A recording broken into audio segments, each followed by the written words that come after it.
Listen up, Lefties fans. Tickets to all of our games can be purchased on our website at leftiesbaseball.com, at our team store right in the heart of downtown Port Angeles. And while at the team store, make sure you pick up some of the newest Lefties apparel. We have hats, t-shirts, hoodies, and much more swag available to help you show off your Lefties pride. Also, behind the grandstands, you can grab hoodies and t-shirts and hats from the ladies back there. And fans, you can follow your Port Angeles Lefties all season by visiting our website, leftiesbaseball.com, with up-to-date player information, stats, and the latest news on upcoming events. It's all just one click away. You can also follow the Lefties on Facebook and Twitter at Lefties Baseball, or on Instagram and Snapchat at PA Lefties Baseball. Let's go, Lefties!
All right, kiddos, go down to the Lefties dugout so you can walk out on the field like a real life lefty. Go ahead and line up down at the Lefties dugout, kiddos.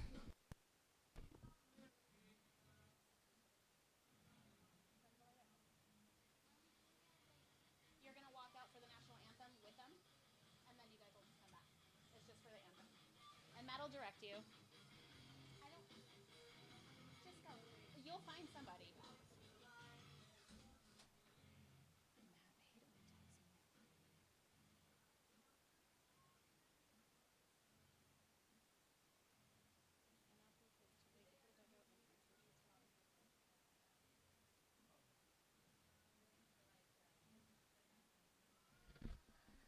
One more time, Little Leaguers.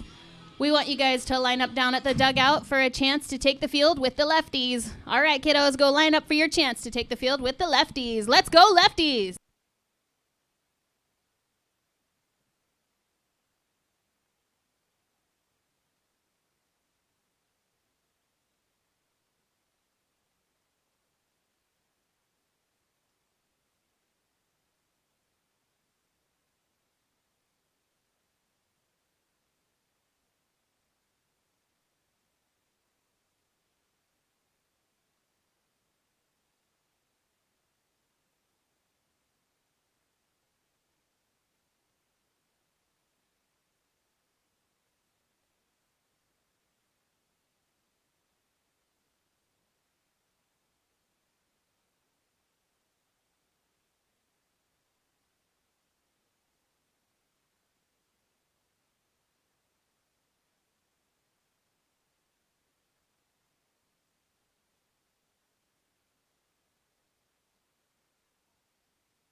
Alrighty, listen up, baseball fans. Here is your roster for the Bend Elks tonight. Welcome to Port Angeles Elks.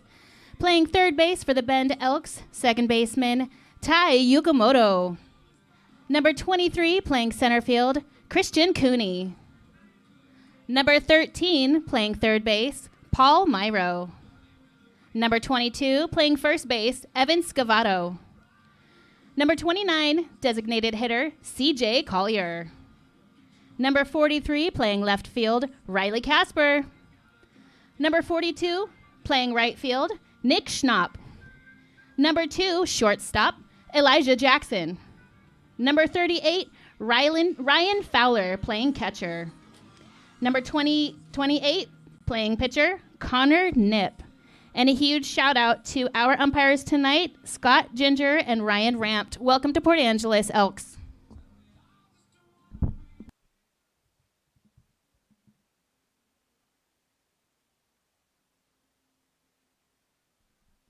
Come on, folks, let's get a round of applause for our officials tonight. Thank you.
Check, check, check, check.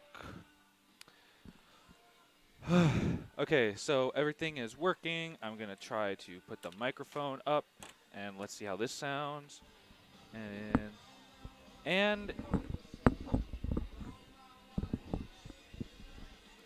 hopefully, God damn it. So this is working out well. I like this balance. If I turn it down just a little bit. If I turn it down just a little bit, I think it's hard to tell the difference.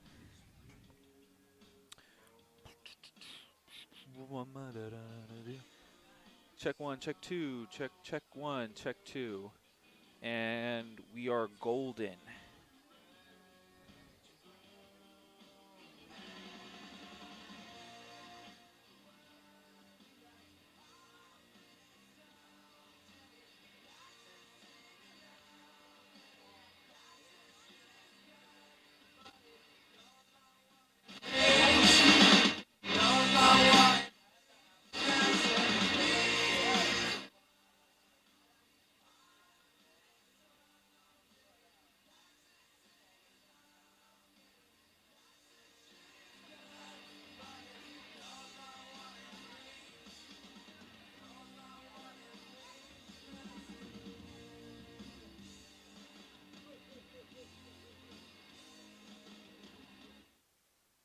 Check one. Check one, check two. Check one, check two. Check one, check two. Check, check, check, check, check. Dinosaur, dinosaur, dinosaur, dinosaur, dinosaur, Stegosaurus. Okay, I like that. I'm more or less a fan of this, and I start boosting the bass, then if I start boosting the bass, then this sounds like a talk radio show in the morning. But if I bring it down, I don't want to sound too. All right, Lefties fans. Okay, cool. It is time for your lineup of tonight's game. With your Port Angeles Lefties, let's get loud and let's get proud. Number 9 from Cal Poly San Luis Obispo, playing shortstop, Kemet Brown. Number 15 from University of Notre Dame, playing center field, Golden Tate. Check 1, check 2. Number 5 from Cal State San Bernardino, playing right field, Derek Bogue. Number 28 from Tacoma Community College, playing first base, Ethan Flotstrom. Number 32 from University of Hawaii, playing third base, Isaiah Munoz. Number 36 from University of Iowa, your designated hitter, Will Mulfler. Number 27, playing left field from Seattle University, Colin Curry. Number 46, your Lefties catcher, Weston Penninger. Number 19, playing second base from Edmonds Community College, Mason Persons. And last but not least, your pitcher for your Lefties tonight from San Bernardino Community College, John Pfeffer. Let's go, Lefties!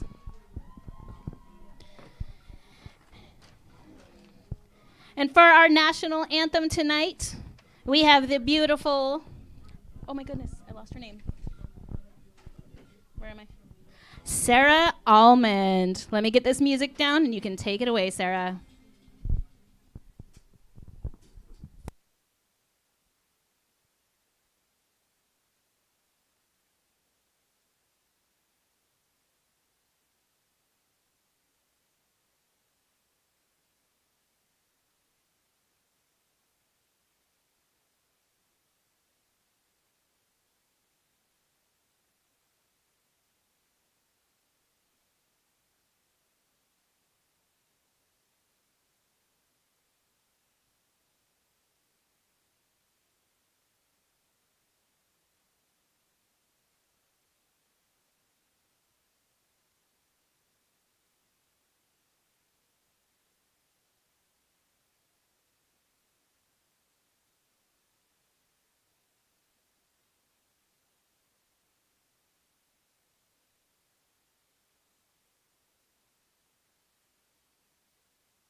Absolutely wonderful. Thank you so much, Sarah Almond. All right, Lefties fans, let's get loud, let's get proud, let's play ball.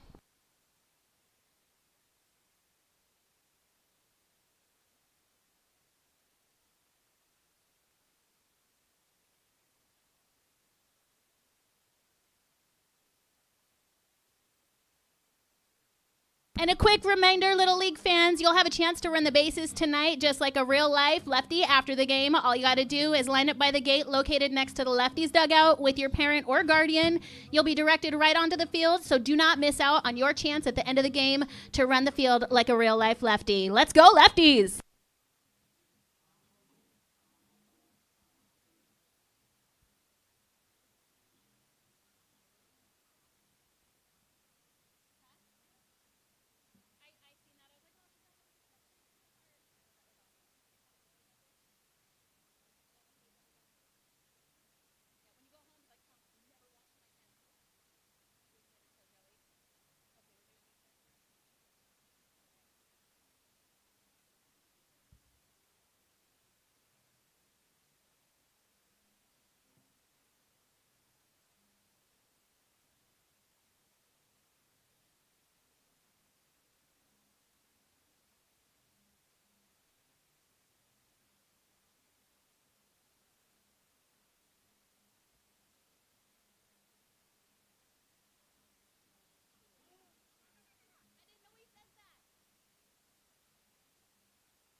Good evening, everybody.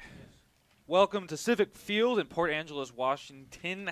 My name is Jake Pacino. I'll be broadcasting today. Stepping up to the plate We're for here the to watch Bend the Bend Elks. Elks play Number the Port 3, Angeles Lefties Tai in the Yukamoto. second game in a 3-game series. The Lefties took Game 1 in this series, a 5-2 defensive battle. The Lefties won by capitalizing on critical fielding errors. Only 3 of the 5 runs they scored were earned. The Bend Elks were unable to capitalize as they left 11 runners on base. And the Lefties come into this game looking to extend their 2-game winning streak with John Pfeffer on the mound as he throws a first pitch strike against leadoff batter Nick Schnapp. 0-1 to Schnapp. Against leadoff batter Tai Yukamoto. My apologies. And Yukamoto takes a mighty hack on the second pitch for strike 2.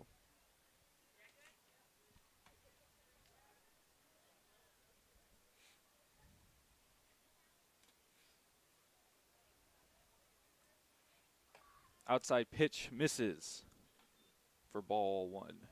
1-2 the count now to Yukamoto.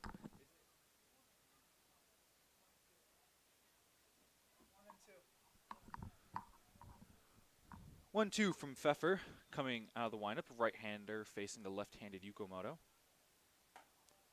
Pitch just misses outside. Evens the count, 2 balls, 2 strikes. Pfeffer comes into this game having made 2 starts already. He made, in those 9 innings pitched, he has a 2.00 ERA, only allowing 2 runs in those 5 innings, both of them earned, and allowing 5 hits. Yukamoto grounds one to the right side to the second baseman. Persons, he throws to the Floodstrom for the first out. Stepping up to the plate for the Bend game. Elks, their center fielder, number Batting 23, second. Christian Cooney. Batting second and making his season debut today is center fielder Christian Cooney. The rest of the lineup today follows third. Batting third is third baseman Paul Myro. Batting fourth is first baseman Evan Scavato. Batting fifth is DH CJ Collier. Batting sixth is left fielder Riley Casper. Batting seventh is right fielder Nick Schnapp. Batting eighth is shortstop Elijah Jackson. And rounding out the plate and making his season debut is catcher Ryan Fowler. Cooney steps into the right-hander batter's box and takes a mighty hack on the first pitch and misses.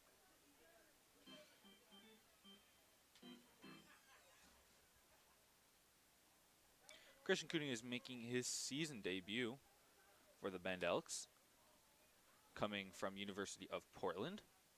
So he takes another hack on the second pitch for strike 2, 0-2. He just finished off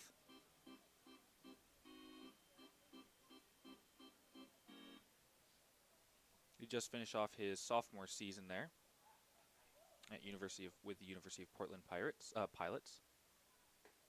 And he swings on the third pitch and goes down in 3. 3 swings, 3 misses for the second out of the game. Stepping up to the plate for the Bend Elks, number 13, third base, Paul Myro. Paul Myro in his second game coming at us from Oregon State University. Just finished off his redshirt sophomore year there.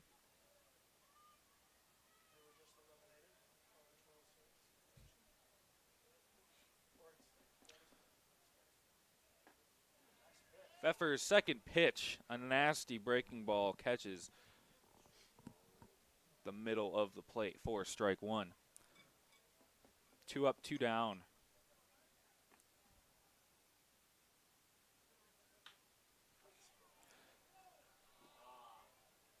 Myro grounds one to the right of the third baseman who lays out and is unable to field it as it bounces off his glove. So Myro gets an infield hit. Next at bat, number 22, first base, Evan Scavato. And this will bring up first baseman Evan Scavato. Scavato was responsible for batting in the only 2 runs that the Elks scored yesterday.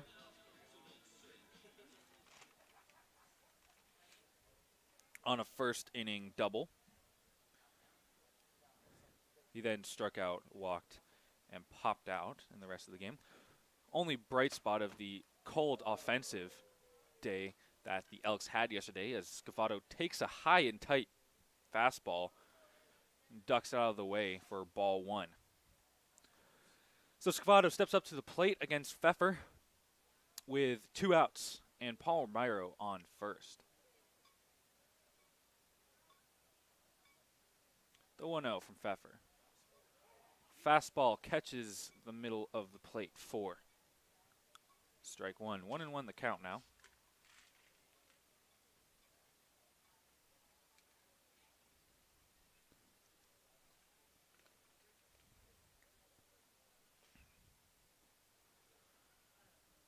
One from Pfeffer.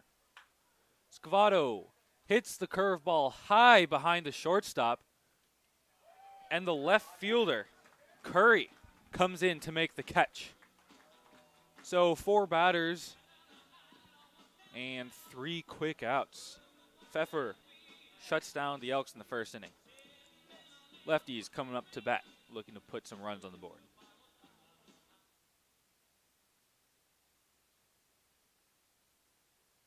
A big happy 7th birthday to Avery from your Port Angeles Lefties. Happy birthday, Avery.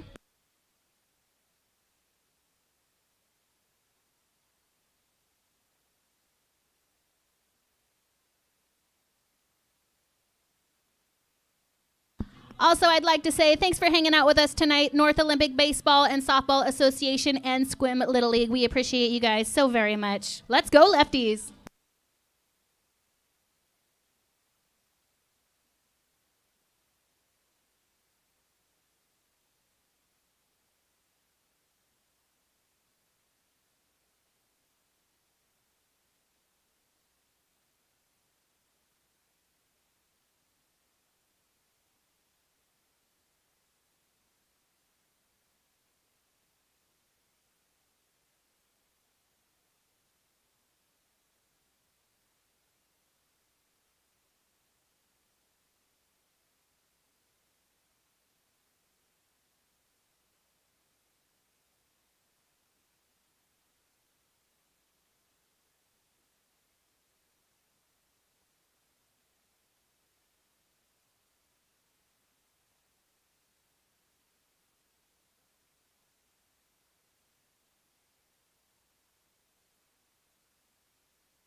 Welcome back, folks, to the bottom of the first inning. Stepping up to the plate for your Port Angeles Lefties, Nip. number 9 from Cal Poly San Luis Obispo, your shortstop, Kemet Brown.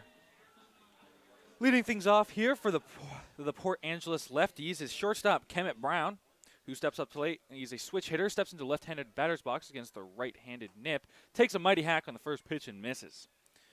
The rest of the lineup today for the Lefties, batting second is center fielder Golden Tate, batting third is right fielder Derek Bogue, batting fourth is first baseman Ethan Floodstrom, batting fifth is third baseman Isaiah Munoz, batting sixth is DH Will Mulfler, batting seventh is left fielder Colin Curry, batting eighth is catcher Weston Penninger, and batting ninth is second baseman Mason Parsons. So while I was announcing that, 2 pitches happened. One of them was a ball, one of them was a strike, so 1-2 the count now to Kemet Brown. Brown takes a mighty hack and goes down in 4 pitches. First at bat. Next at bat for your Port Angeles Lefties, number 15 playing center field from University of Notre Dame, Golden Tate. So 2 leadoff strikeout for each side to lead off the first inning, and this will bring to the plate Golden Tate. Golden Tate, the former NFL wide receiver, playing baseball for the first time in 13 years after graduating or after playing 2008-2009 for the Notre Dame. Nip's first pitch, fastball, catches low in the zone for strike 1. Tate had an excellent opening day as he fouls off the second pitch to the right side. He had an excellent first game back as he went 2 for 4 with a double, a single, and then 2 ground outs. As he swings at the 0-2 and fouls it down the third baseline, just out of play, Myro ranges over from third and unable to make the stop. Unable to make the catch.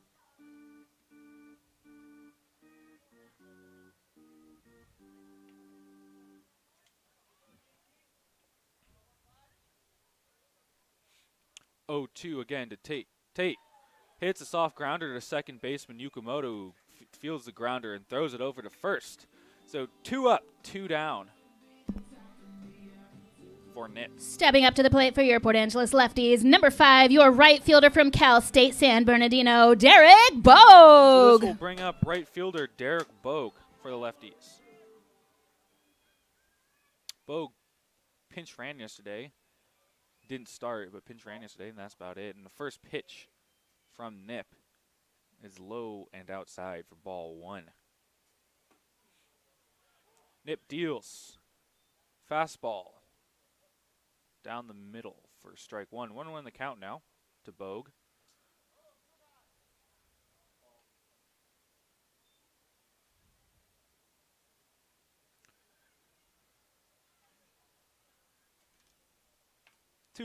Bogue hits a sky-high fly ball to left center. Cooney walks over and makes the catch. 3 up, 3 down for the Lefties. It's 0-0 headed into the top of the 6th.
Stepping up to the plate for the Bend Elks, number Welcome 29, back, folks, to the second CJ inning. Collier. Stepping up to the plate for the Bend Elks is DH CJ Collier, coming from Pacific University. After Collier will be left fielder Riley Casper and right fielder Nick Schnapp. Collier steps to the plate against Pfeffer.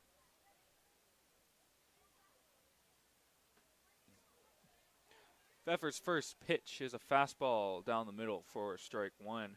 Pfeffer just finished off his sophomore year with Cal State San Bernardino as he deals the 0-1, a off speed that misses low.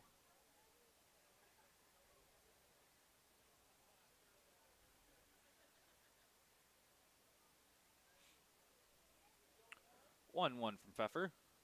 Collier takes a big league hack and misses. Pfeffer at Cal State San Bernardino pitched 42.1 innings and ended up with a 4.04 ERA as he deals the 1-2. Collier swings and misses for strike 3.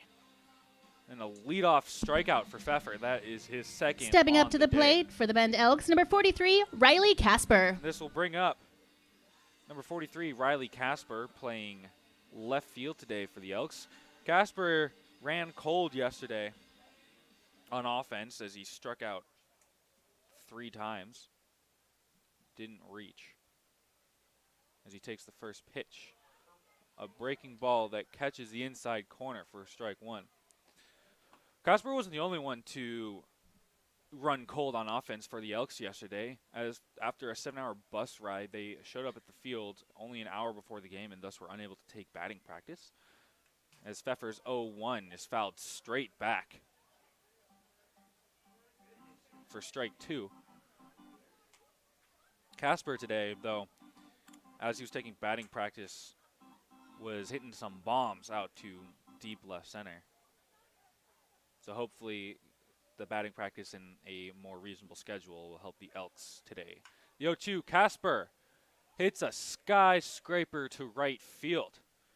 Right fielder Bogue, about 10 yards from in front of the fence, makes the catch for the second out. So 2 up, 2 down. Next at bat, number 42, Nick Schnapp. And this will bring up right fielder Nick Schnapp. Nick Schnapp playing in his second game in a row yesterday. Walked twice and struck out once looking with the bases loaded on a questionable call by the home plate umpire. It looked like it was a foot outside. He takes the first pitch and swings and misses for strike one. Schnapp, with an interesting sock choice today, is wearing crew socks and has tucked his pants into his crew socks. So there's cleats and there's about 3 inches of black sock and then his pant. You don't really see that too often from baseball players, as Pfeffer deals the 0-1 from the windup. Breaking ball catches the top of the zone for strike 2. 0-2 for Schnapp.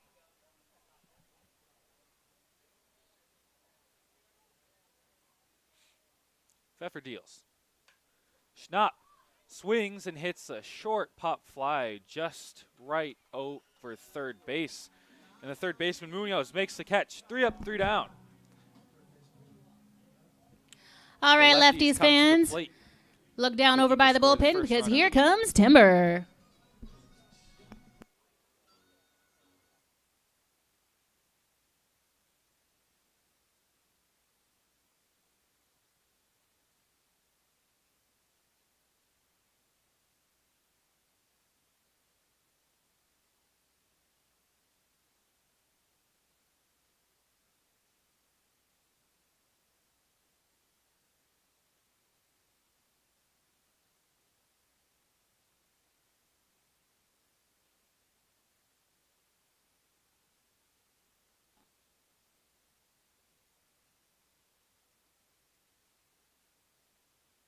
All right, Lefties fans, let's hear it for Timber.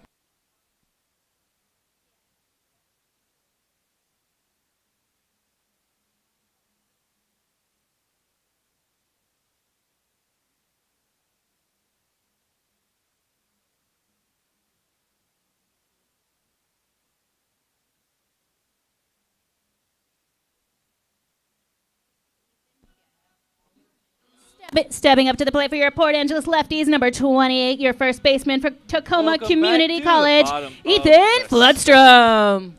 Ethan Floodstrom up to the plate, steps into the left-handed batter's box against the right-handed throwing Nip, and he fouls the first pitch high to the left and into the power converter that's on the left side of the stadium. Floodstrom went 1 for 4 yesterday with a single as he takes a hack and swings through a 76-mile-per-hour breaking ball for strike 2. 0-2 count. Both of these pitchers for the Lefties and the Elks are pounding the zone early in the game so far. 0-2. Nip's breaking ball misses low and inside. 1-2 the count now.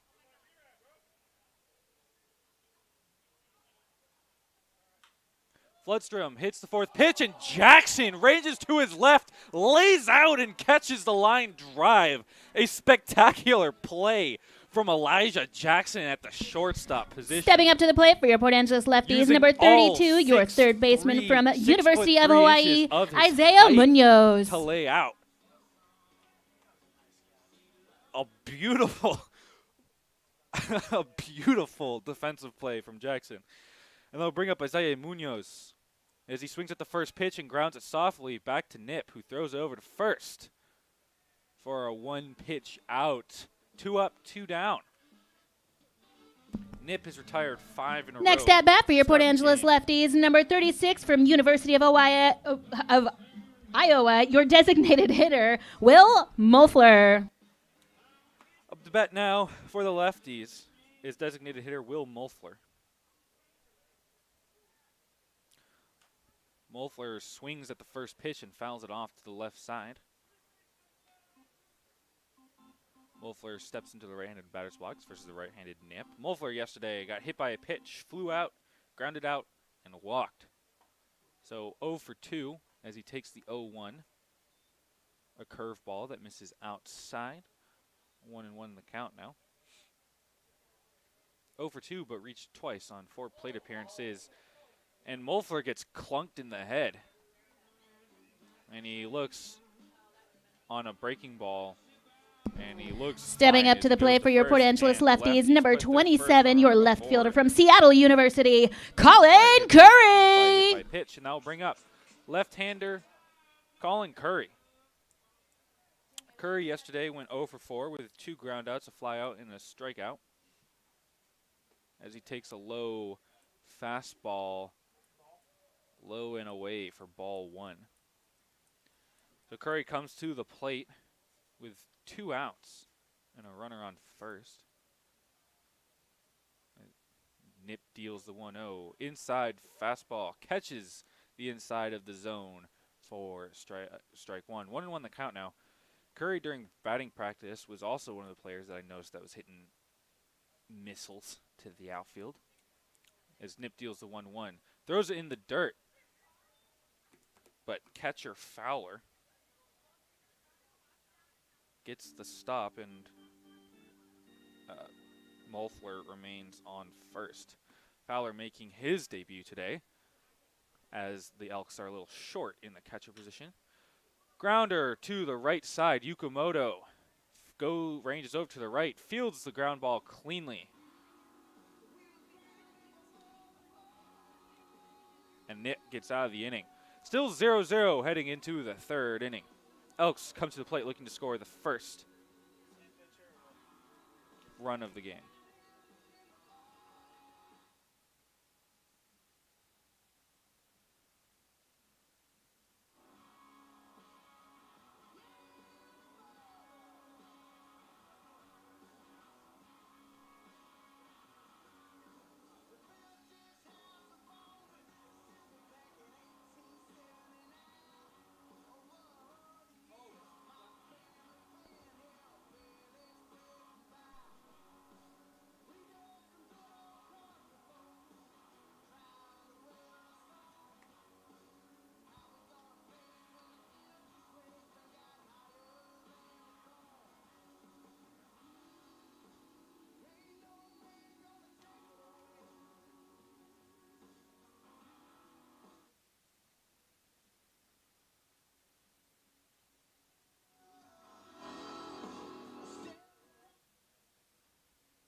Hello, check, check, check, check.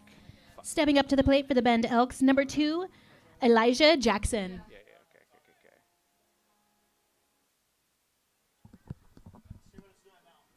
Elijah Jackson steps up to the plate.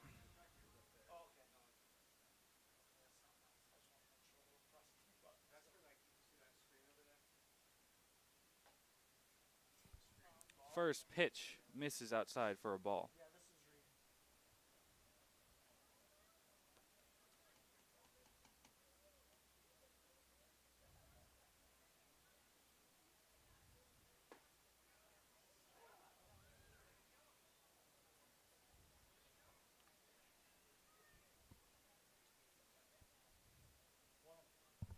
Second pitch catches the corner for strike 1. 1-1 the count now to Jackson.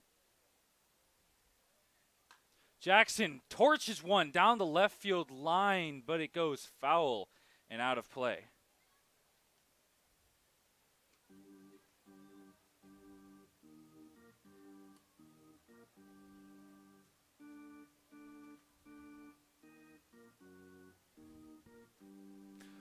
One ball, 2 strikes to Elijah Jackson, coming off that incredible defensive play in the previous inning, laying out for the first out. as he swings through a breaking ball. Foul tips into the catcher's glove for strike 3. Next at bat, number 38, Ryan Fowler. The order, Ryan Fowler, making his season debut today. The Bend Elks are a little short in the tooth at catcher, as he swings at the first pitch and hits a grounder between the first and second baseman and into the outfield for a single. His first pitch, his first at bat, his first hit. So Stepping Ryan up to the Fowler plate, went out, number 3, reaches first Tai base. Yukamoto. And that brings the top of the order for the Bend Elks, Tai Yukamoto. Yukamoto grounded out to second in his first at-bat of the game.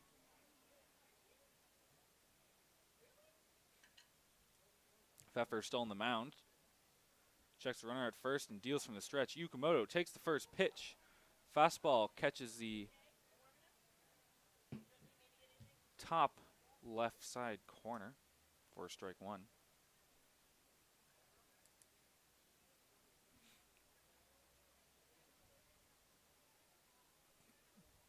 Oh, 1 to Yukamoto.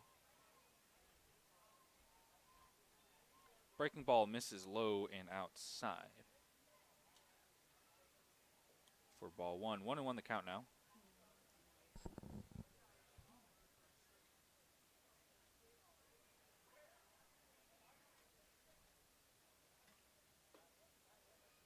Pitch is low.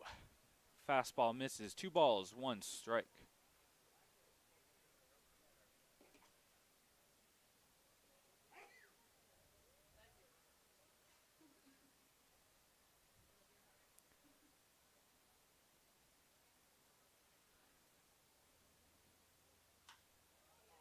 Pfeffer deals. Yukamoto hits a fly ball right at left fielder Colin Curry, who makes the catch for the second out.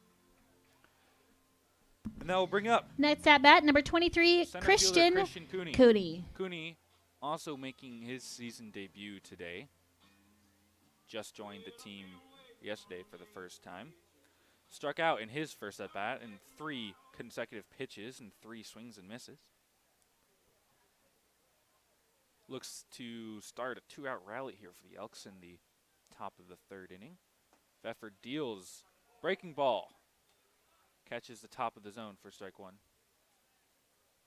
It's a decently beautiful day here in Port Angeles. It's 53 degrees Fahrenheit, a high of 58. It was lightly sprinkling before the game started, but it has eased up now.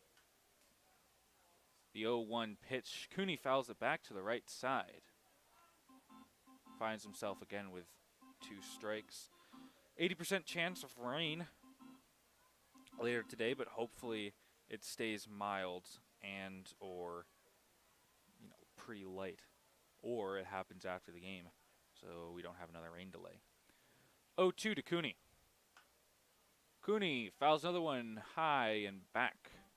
Count remains 0-2. We have 90% humidity right now here in Port Angeles, which is much higher than us who live in Bend are used to. And a 1-mile-per-hour wind coming southeast. 0-2 again to Cooney. Fouls it back again. So the count remains no balls, 2 strikes, 2 outs. 2 outs. Fowler on first. Still a 0-0 ball game here in the bottom of the 3rd. Both pitchers pounding the zone.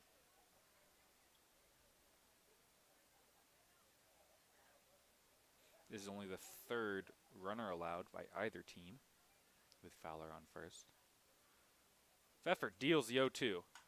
Cooney hits a liner in the right center gap and it drops in. Fowler rounds second, goes to 3rd. Cooney with his first hit of the season. A 2-out single. So looking to continue the 2-out rally. Stepping up to the plate for the Bend Elks, number 13, Paul Myro. Paul Myro got the first hit of the game with a single in the 1st inning. That was grounded just to the far right of the 3rd baseman, Munoz, who dived for it, but it popped out of his glove. Ruled an infield hit because it was quite a difficult play for the third baseman.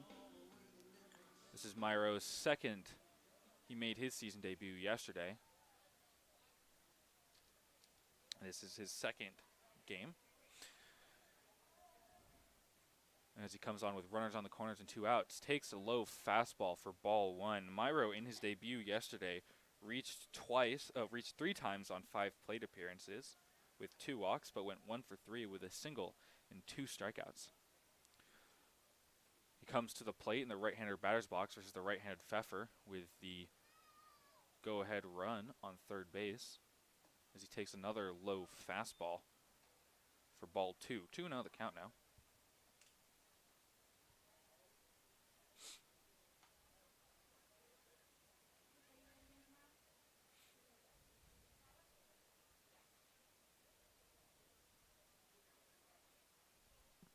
Two balls, no strikes, 2 outs, 2 runners on. Myro at the plate. Swings at the 2-0 and misses on an 88-mile-per-hour fastball right down the middle. 2-1 the count now. Paul Myro IV is a 5'9" infielder originally from Las Vegas, Nevada. Plays for Oregon State University at the moment. Pfeffer deals a 2-1. Inside fastball. Catches the top corner for a strike. Deuce is wild now. 2 balls, 2 strikes, 2 outs, 2 runners on. Here in the top of the third inning, Pfeffer looking to continue the 3-inning shutout here. Pfeffer deals a 2-2. Myro swings and fouls one high and back. Count remains 2-2.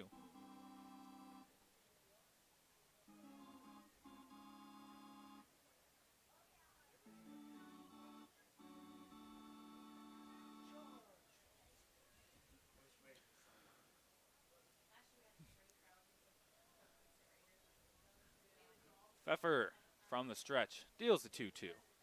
Myro swings at a low off speed, strikes out for the 3rd out of the inning.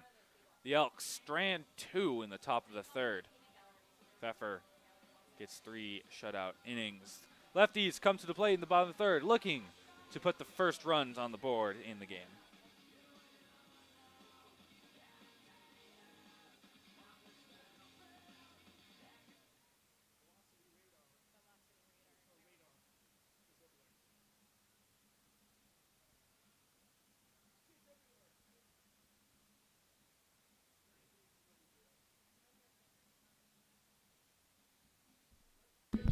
All right, Lefties fans, if you're ever curious of how fast these fellas are throwing, pitching, and working really hard, you can look over at our visitors' dugout just right above it. From Northwest Driving School, we have a velocity radar. How cool is that? Let's go, Lefties!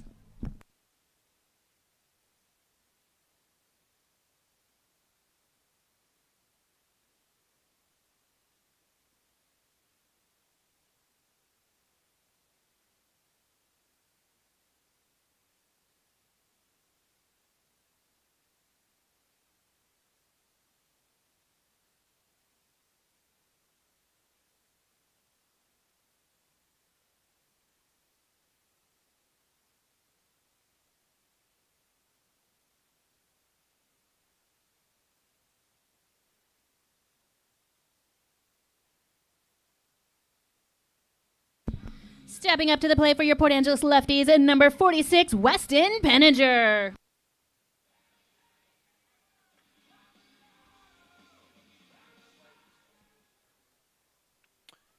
Welcome to the bottom of the 3rd. First pitch from Nip goes down the middle for strike 1, a fastball. 2-4 at the plate for the Lefties is Weston Penninger.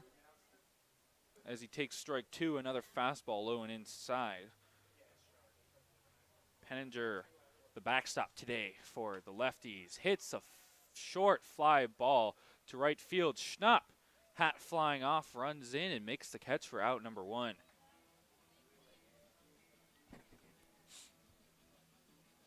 Next at bat for your That Port brings Angeles up- Lefties, number 19, playing second base from Edmonds Community College, Mason Persons. Bring up the 9th batter in the order, second baseman Mason Persons.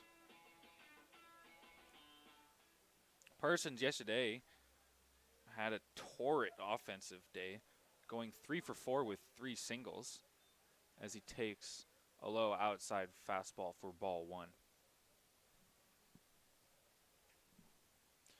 1-0 from Nip. Another fastball, low and outside. This time catches the corner. Evens the count to 1-1. No runners on, 1 out for Persons. Another fastball, low and outside again, and misses. 2 balls, 1 strike. Nip deals, 2-1.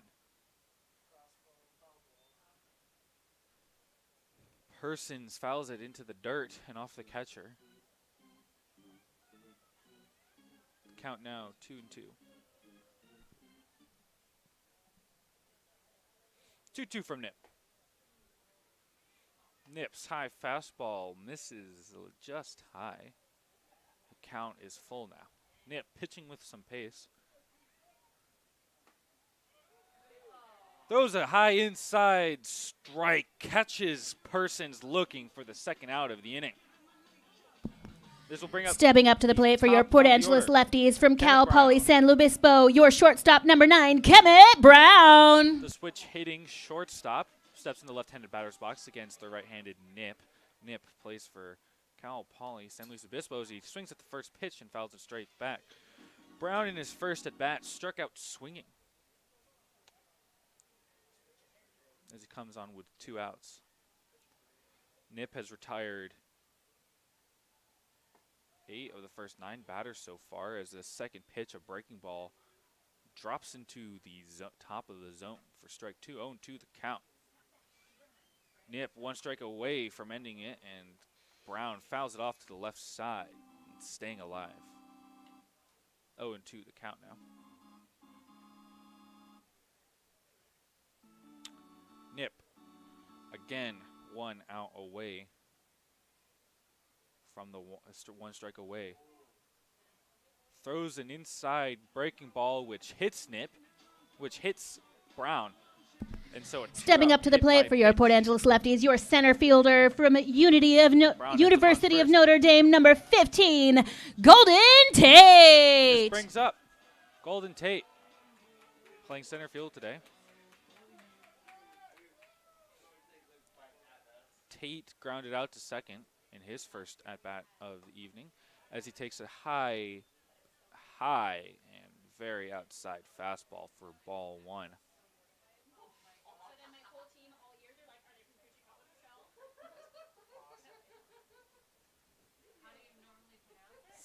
One and 0 to Tate. Another high fastball misses about a foot above the zone. 2 balls, no strikes. 2 outs and runner on first. Again, Tate last played, made his season debut yesterday, went 2 for 4.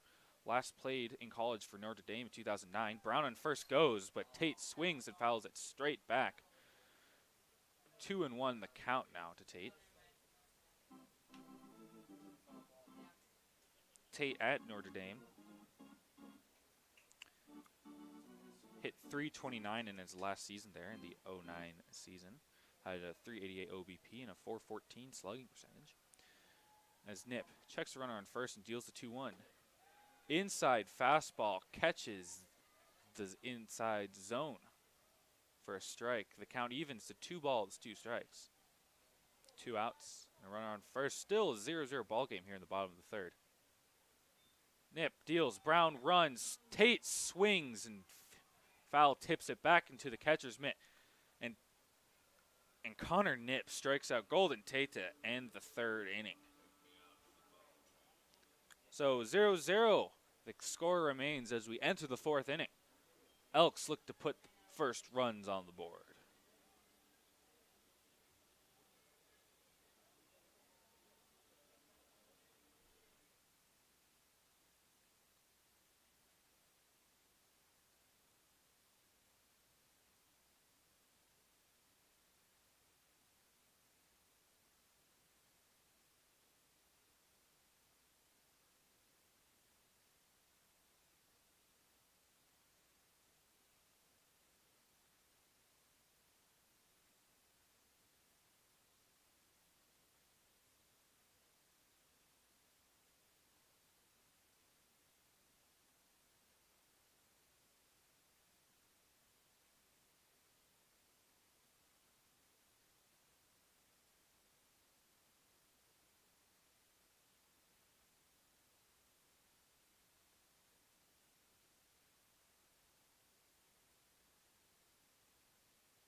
Welcome back to the start of the 4th inning.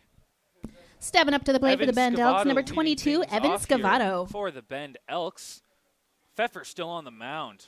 He's pitched 3 scoreless innings thus far, looks to continue the shutout here in the 4th inning. Scavato so far has only had 1 at bat in the 1st inning, and he's flying out to left field.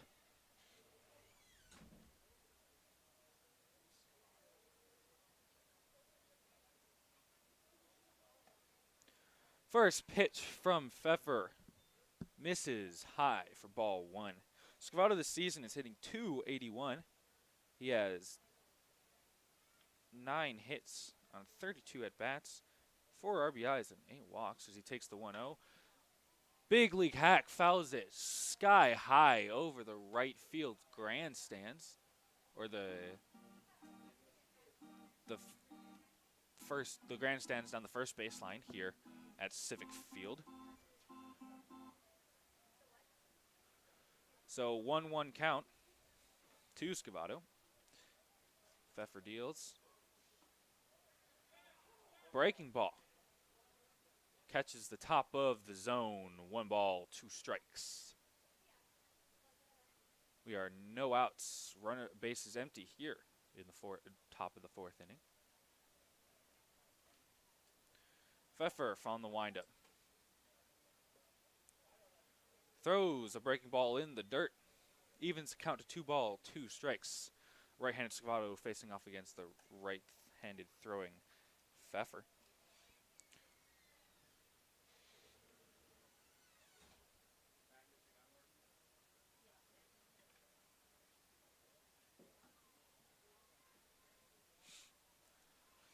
Pfeffer deals the 2-2. Scavato checks his swing and hits a soft grounder to the shortstop Brown, who fields the soft grounder. Scavato beats the throw out to first. So stepping up to the plate, number 29, CJ Collier. Swing. So that will bring up CJ Collier with no outs and a runner on first. An accidental infield hit for Scavato as it dribbled just past the pitcher's mound on the left side. Brown unable to reach it in time before Scavato reached first.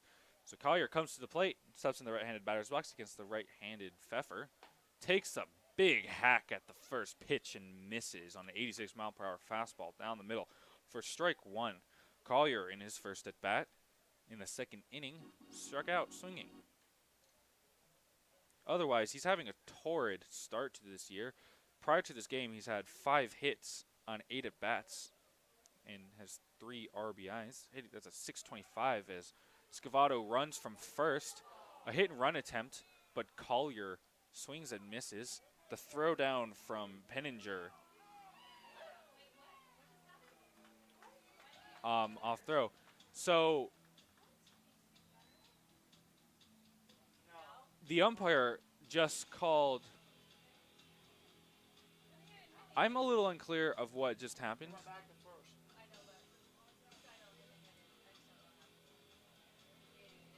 It looks like the umpire called batter's interference as Collier, after swinging, stepped over the plate and possibly interfered with the catcher throwing down. At least that's what the umpire is claiming, is that Collier stepping over the plate interfered with Penninger's throw down.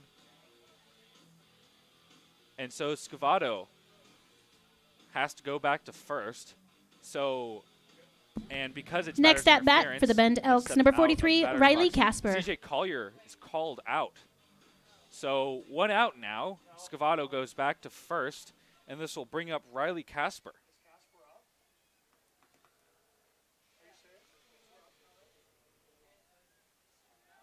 So batter's interference brings up Casper with 1-0 with 1 out. Takes a big league swing on the first pitch and fouls it back for strike 1.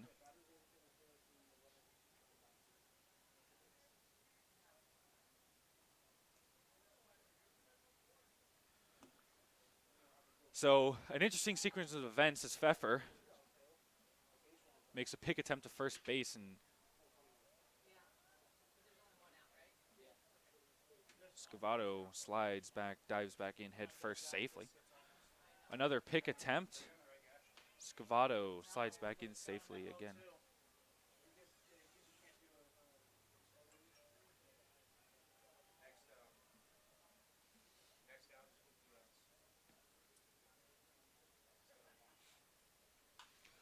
Casper swings at the 0-1, flies it straight to right fielder Bogue, who makes the catch for the second out of the inning. Stepping up to the plate for the Bend Elks, number 42, Nick Schnapp. So this will bring up right fielder Nick Schnapp. Schnapp popped out to third base in his first at bat in the second inning.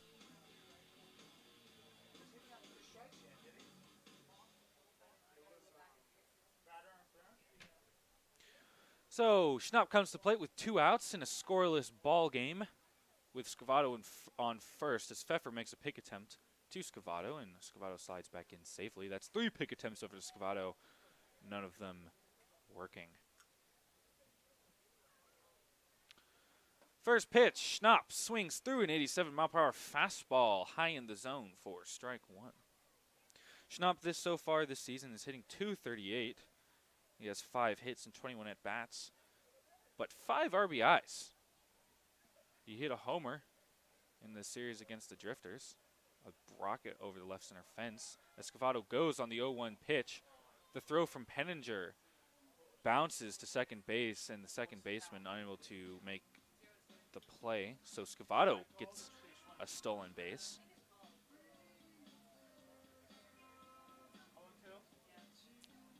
His 5th stolen base of the season. So 0-2 count to Nick Schnapp as the catcher Penninger goes to the mound to talk things over with his pitcher Pfeffer. Schnapp has a runner in scoring position now and the opportunity to bat in the first run of the game and get his 6th RBI of the season.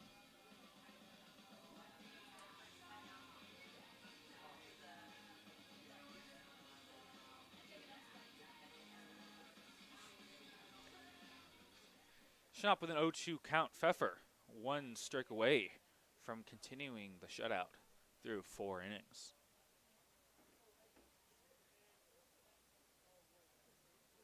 Pfeffer checks Scavato in second and deals the 0-2. Catches the outside corner and gets Schnapp looking. Schnapp unhappy with that. So the Elks strand another runner in scoring position as the pitcher Pfeffer continues his shutout. Lefties come to the plate in the bottom of the 4th, looking to put the first runs on the board.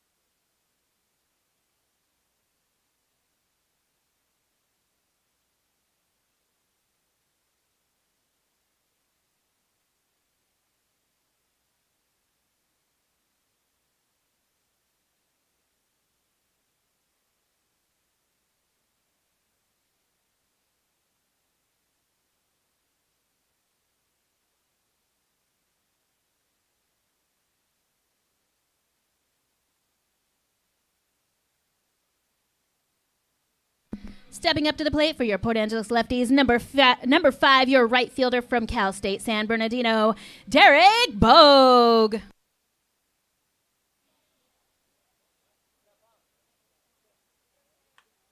Welcome back, folks, to the bottom of the 4th inning. Nick Bogue at bat hits a towering fly ball to left field, but is way too high to get near the fence. Stepping up to the plate for your Lefties, number 28 from Tacoma Community College, pitcher Ethan Floodstrom. Connor Knipp on the first pitch of the inning gets this first out, and that'll bring up the second batter of the inning, Floodstrom. He takes an outside fastball high for ball 1. Want to know the count now.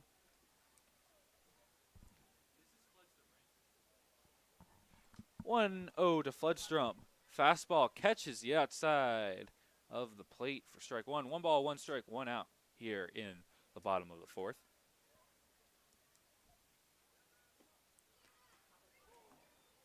Fastball inside. Called a strike. 1 ball, 2 strikes. To Floodstrom at the plate. Floodstrom, in his first at bat, lined out to the shortstop, where Elijah Jackson made a terrific diving play. As he skies one down the left field line into foul territory, and Casper, sliding into foul territory, makes the catch. So Floodstrom 0 for 2 with 2. Next great at bat for your Port defensive Angeles plays Lefties, number 32 from So 2 University of outs. Hawaii, Bring up Isaiah Munoz. Isaiah Munoz, who grounded out to the pitcher in his first at bat. So first pitch of the at bat to Munoz is a low fastball, 89 miles per hour for strike 1. Second pitch misses low for ball 1, so 1-1 the count now. Nip pitching with some pace. Munoz fouls one down the line into the first row of the grandstands for strike 2. 1 ball, 2 strikes. Nip, 1 strike away from getting a 4-inning shutout. And a nasty breaking ball from Nip. And it gets Munoz swinging for strike 3. So after 4 innings, still 0-0. Elks come to the plate at the top of the 5th looking to score the first run.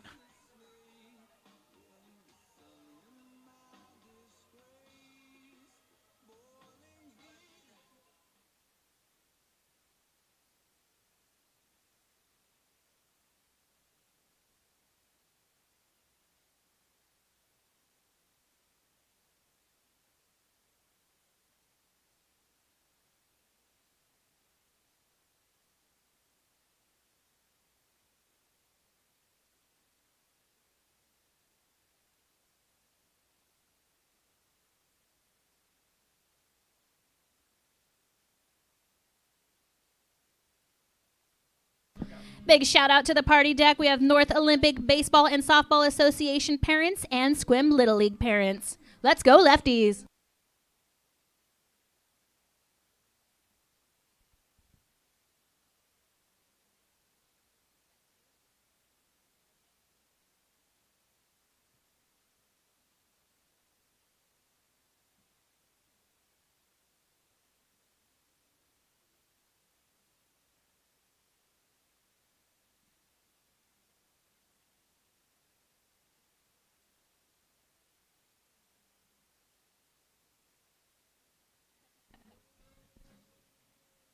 Stepping up to the plate for the Bend Elks, number 2, shortstop, Elijah Jackson.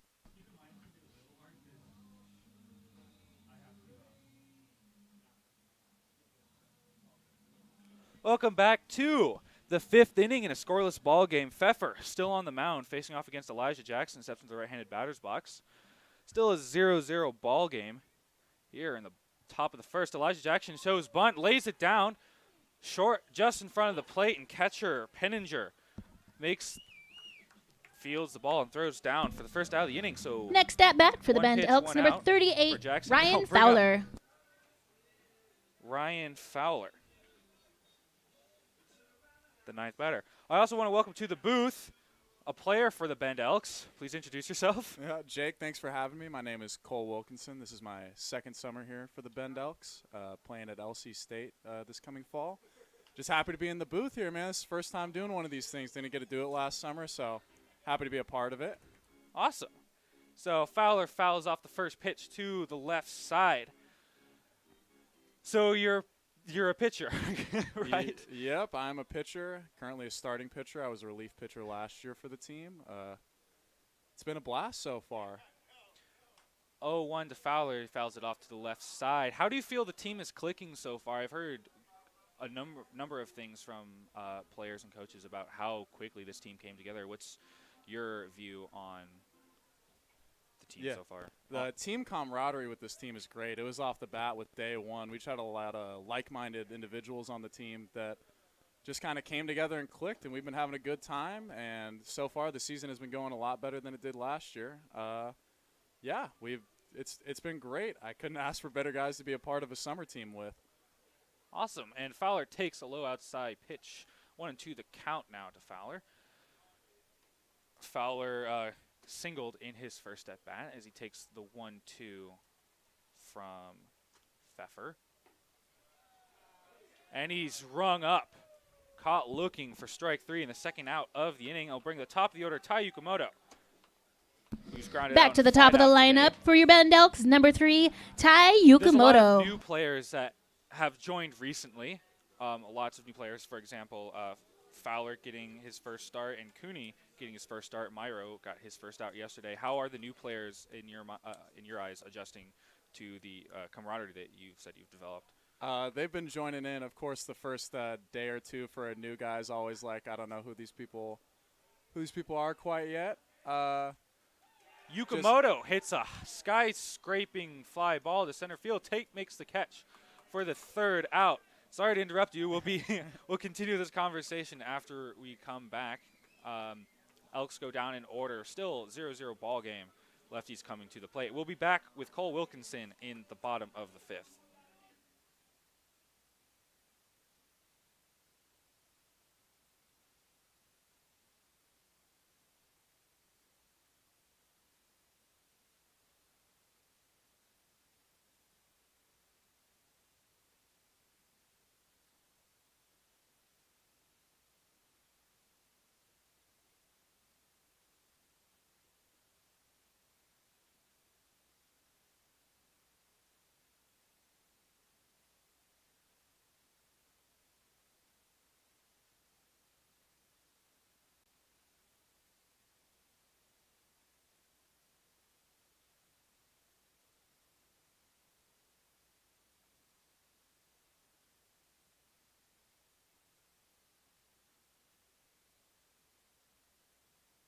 Welcome back to the bottom of the fifth inning. Still 0-0 Stepping ball up to the game. plate Leading for your things Port off here Angeles for the Lefties, number 36 from University of Iowa, your designated hitter, DH Will and followed by left fielder Moeffler. Colin Curry and catcher Weston Penninger. With me in the booth still is Cole Wilkinson. Cole, so you said you went to LC State. For those like me who don't know what LC State is, what is it? And I'll be where a is little it? more. I will be a little more specific. It is Lewis and Clark State College. It is an NAI in Lewiston, Idaho. Yeah, they're a pretty decorated program. They have a lot of championships, and they currently brought me in last year. Nip's first pitch, a low fastball for ball one. His second pitch, the umpire brought a halt to the pitch, saying that the batter wasn't set, I guess. A little bit of discussion from Joey Long. Pitch 2 upcoming. Yeah, but LC State's just a decorated NAI program. They've done a lot for me. I didn't get to play this last year because of a concussion that affected me going into my spring season. Second pitch from Nip gets Moeffler swinging. 1-1 the count now. Yep, and they helped me with my recovery and a ton. So I'm just thankful to be a part of the program, and I'll be getting it after it for them next year. Nip's third pitch down the middle for strike 2, 1-2.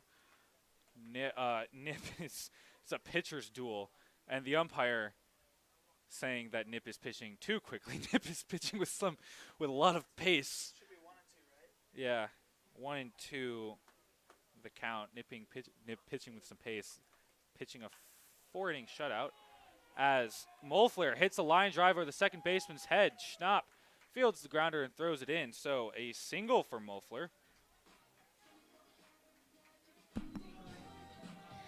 Next at bat for your Port Angeles Lefties, number 27, your left Nip fielder letting from a Seattle single University, after retiring Colin the previous Curry. batters.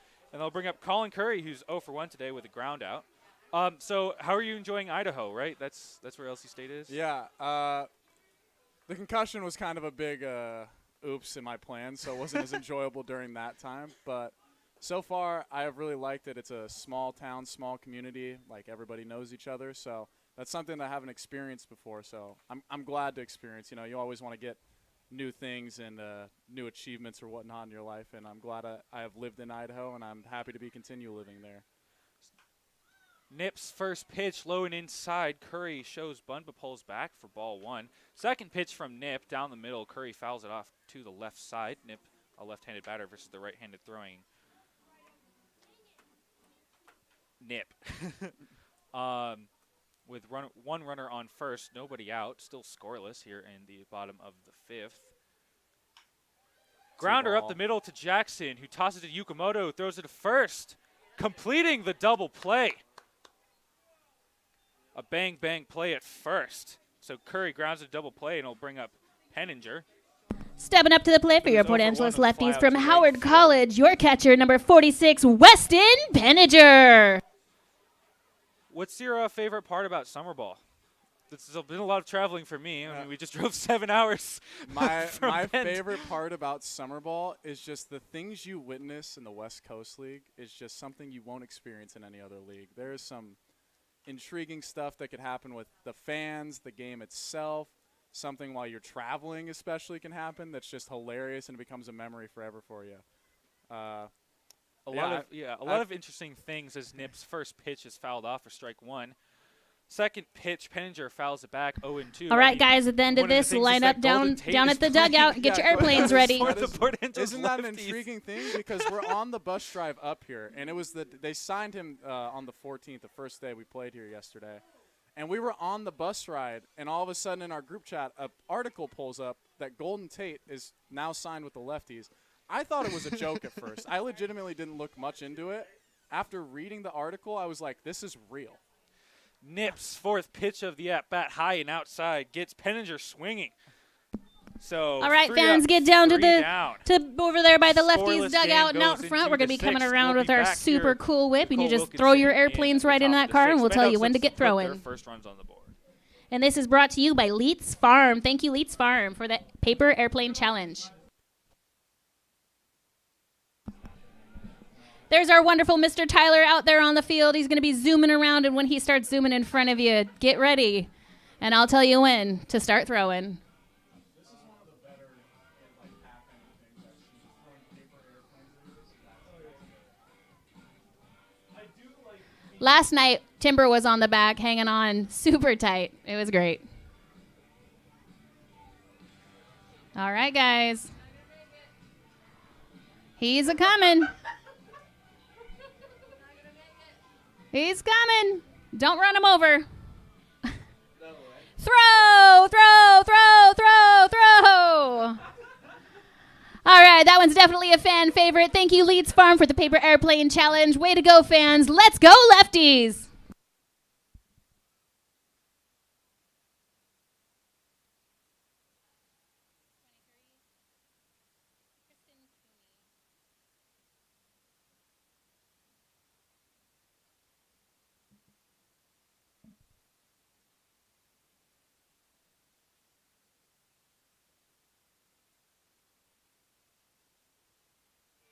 Welcome back to the start of the 6th inning. It's still a 0-0 ball game. Absolute pitcher's duel between Pfeffer and Nip. And Pfeffer returns to the mound. So we were talking about some of the crazy things that stepping up to the plate for the Bend Elks, number 23, Christian Cooney. NFL player and did play in 2009 for the Notre Dame, getting signed. And we just saw in this past half inning of an airplane throwing contest of some kids in the stands were trying to throw paper airplanes into the back of a trailer driven by an ATV. Cooney steps up to the plate. He's 1 for 2 with a single and a strikeout as he takes the first pitch ball outside. What are some of the other wildest things you've seen so far? For West Coast League baseball, there's plenty you can witness, man. Last summer in Bend, we had a homeless dude jump over the center field fence, which is really tall. Like, he really had to climb up the fence to get over there. It's like 13 feet high. Yeah, he got over and then hopped over, but instead of, like, running or anything, it was mid-pitch, by the way, this is happening. He started walking along the outfield track, and he made it all the way back to, like, the left field stands where, like, that little garden is of seats and stuff. Like, no one went onto the field to go get him, and he casually walked his way around the warning track. That was a funny one. If you can find that stream from a while back, I don't remember which team we were playing or what day it happened, but that was one of the more intriguing things to happen. 2-1 to Cooney now as he checks his swing on an outside pitch. 2 balls, 1 strike. As he takes a big league hack. Count evens to 2-2. Definitely, I like lower level baseball, either A ball or independent leagues like this one.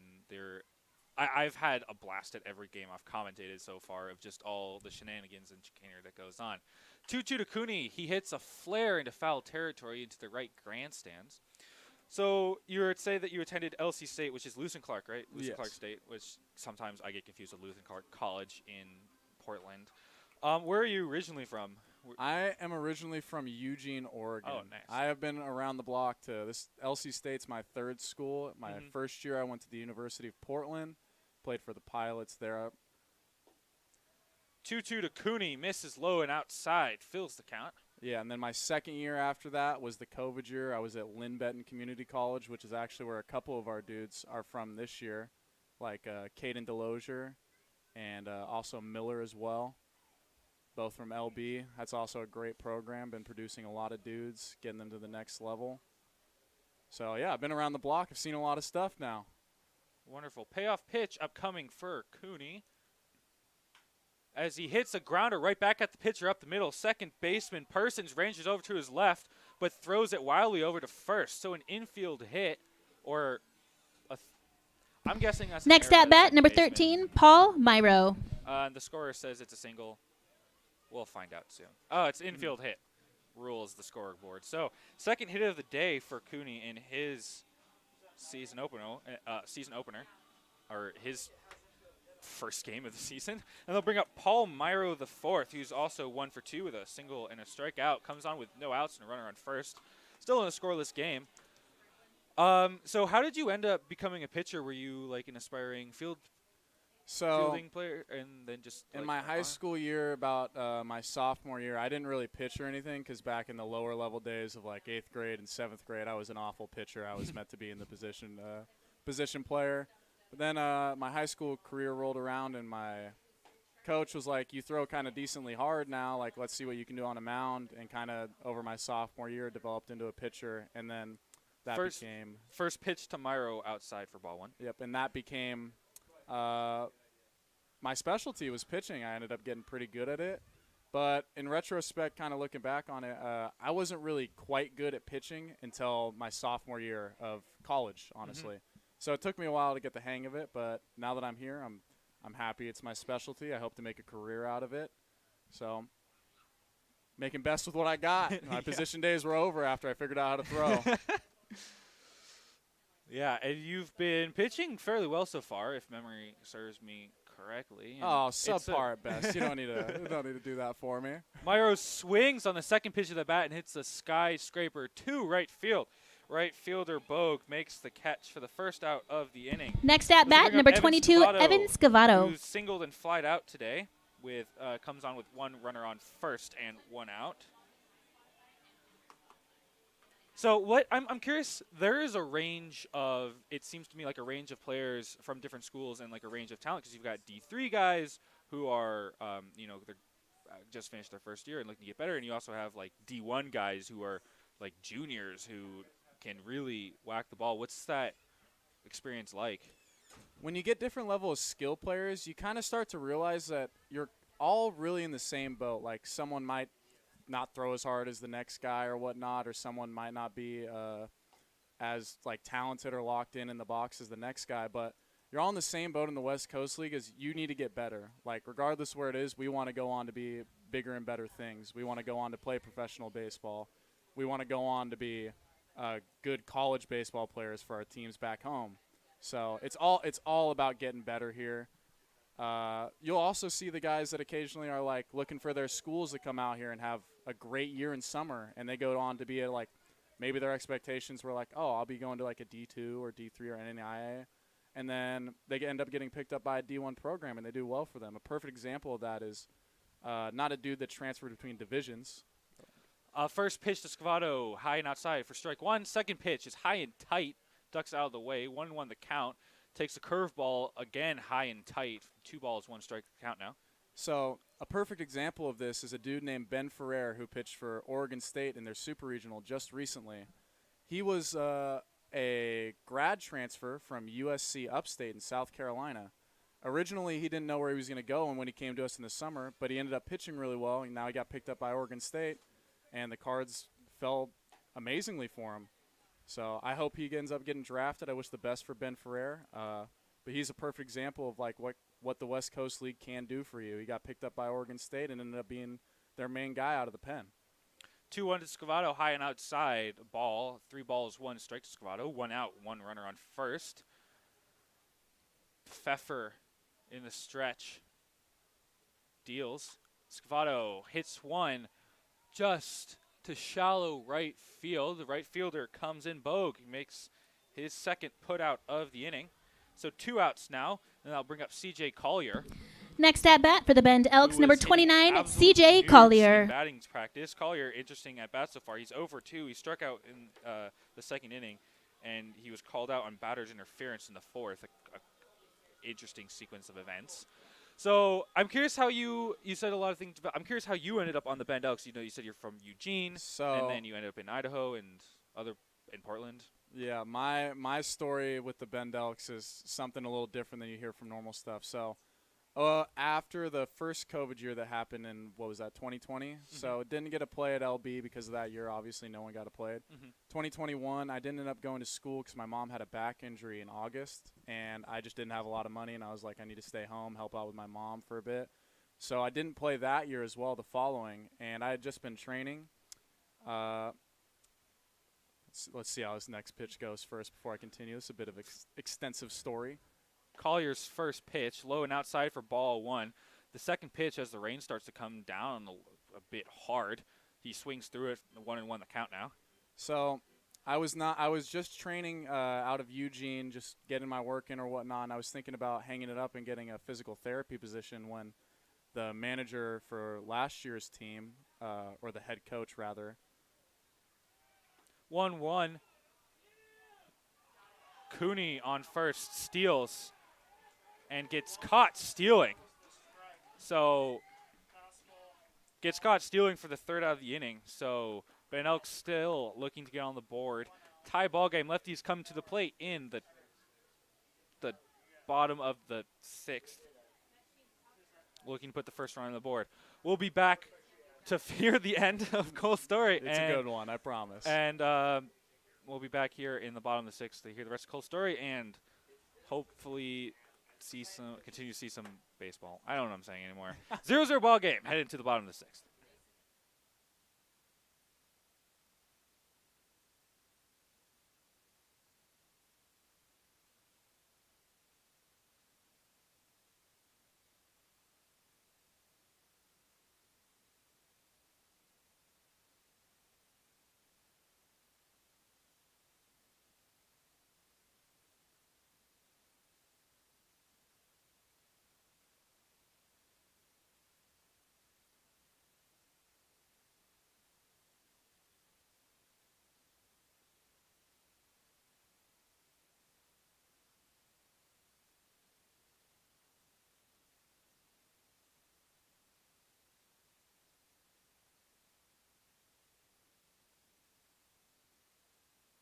Welcome back to the bottom of the 6th. Still 0-0 ball game. Connor Knipp still on the bump. He's pitching a 5-inning shutout so far. Leading things off here in the bottom of the 6th inning for the Port Angeles Lefties is number 9 hitter Mason Persons playing second base, and will be followed by Kemet Brown and Golden Tate. And Mason Persons steps into the right-handed batter box against the right-handed Knipp, who deals the first pitch. An 85-mile-per-hour fastball down the middle for strike 1. So, Cole, we want to hear the rest of the story of how you ended up on the Elks. So, I was just working in Eugene, doing my thing, was about to get a physical therapy position, and I get a call from Kyle Nobeck, who was the head coach last year. And he was like, do you want to play 10 days for me? And I was like, you know what? Like, I'll do it. I was thinking about hanging up my cleats. Maybe one last hurrah would be good. I come out and I go and I throw my 1 inning and I come off the mound, and apparently I was 90 to 94, top 95 that day, and I was like, well, time to continue this as a career. Knipp's second pitch fouled off to the left side for strike 2. Then his third pitch high and outside for a ball. 1-2 the count now. The rain still coming down pretty hard as he deals the 1-2. Breaking ball, hit a grounder straight to Palmiro. Fields it, throws over to first for the first out of the inning. Yep, and then during that summer while I was here, LC State offered me some money to come play for them, and I decided that's where I was going to go, and I've been super stoked with my decision to come play for that 10 days on the Bend Elks. Stepping up to the plate for your Port Angeles Lefties, number 9, your shortstop from Cal Poly San Luis Obispo, Kemet Brown. That is a pretty good story. Pretty good story. As Kemet Brown comes to the plate, the switch hitter, shortstop, shows bunt, hits it down the first baseline. Nip fields it and underhands it to first base for out number 2. So 2 up, 2 down. Pitchers are athletes, too. PFPs. Next at bat for your Port Angeles Lefties, number 15 from University of Notre Dame, your center fielder, Golden Tate. From getting 6 shutout innings in the game so far. At the plate is Golden Tate. Steps in the left-hander's batter box. He is 0 for 2 today with a ground out and a strikeout, as the first pitch to him is a breaking ball, which misses high. Connor Nips got a story to tell. He struck out Golden Tate. Oh, yeah, you today, struck out Golden Tate, ex-NFL player. Congratulations, man. He'll have stories to take home from the WCL as he throws a fastball, which Tate swings through the count 1-1 now. What? Yeah, it's the West Coast League, man. That's what it is. It's the West Coast League. 1-1 from Nip. Hits Tate. And that is probably the one guy you don't want to hit on their team. Stepping up to the plate for your Port Angeles Lefties from Cal State San Bernardino, your right fielder, number 5, Derek Bogue. Right fielder. He's flied out twice with the hit by pitch to Tate. That's Connor's third. That's Nip's third hit by pitch today. As Bogue steps into the right-handed batter's box against right-handed Nip, with 1 aboard and 2 outs. First pitch high and tight for ball 1.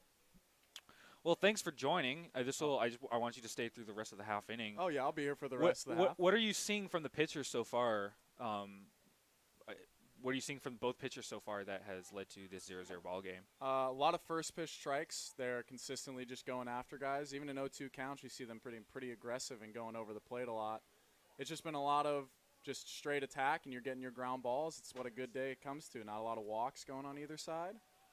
Second pitch from Nip. Misses high and away for ball 1. 1-1 the count. The 1-1 from Nip. Catches the outside corner for strike 2. 1 ball is 2 strikes. He's 1 strike away from getting 6 shutout innings. And a curveball is just foul tipped back into the catcher's mitt. But Fowler unable to. Wait, what?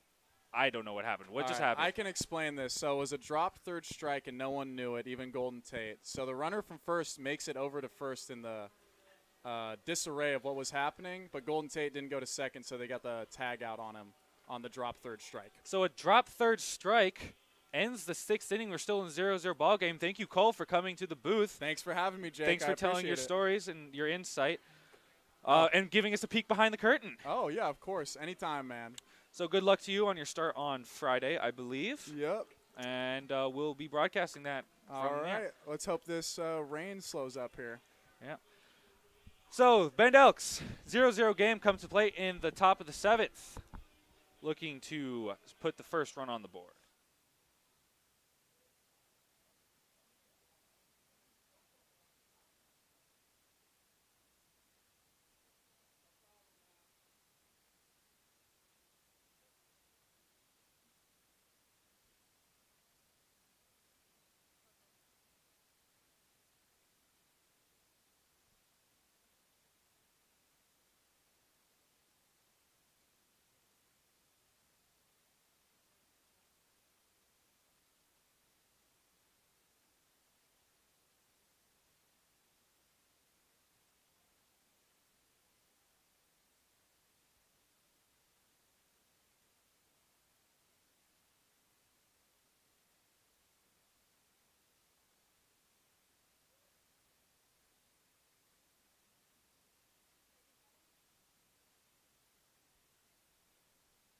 We have a pitch change for the Port Angeles Lefties from Edmonds Community College. Number 37, Angel Maldonado.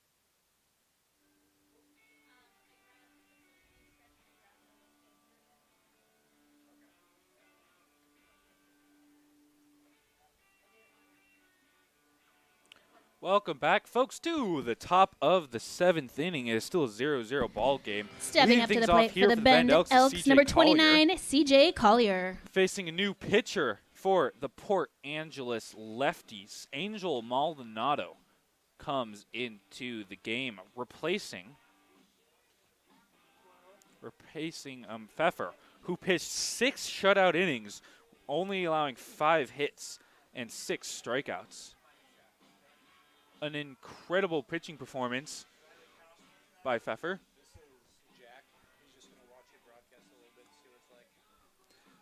So Angel Maldonado comes into the game. Maldonado so far has made 2 appearances where he pitched 2 innings, only allowed 2 hits, 1 walk, 2 strikeouts, and no runs. So he has an ERA of 0 in 2 innings of work. Lefties coach talks to the umpire, and the umpire goes to talk to head coach Joey Wong, perhaps about the rain and a possible rain delay. Unsure. Collier, so far this game, was up to plate in the top of the 6th inning, where he had a 1-2 count, but Cooney was thrown out at second to end the inning. So he's still at the plate against a new pitcher. He struck out. Collier is 0 for 2 so far, as he struck out in his first at-bat and was called out on batter's interference in his second at-bat. Still some conversation happening between the umpires, the coaches. Unclear what is happening, as the umpire is brooding around. So the home plate umpire is down to the first place. The infield umpire, possibly against a rain delay. Again, kind of unclear what is happening at the moment.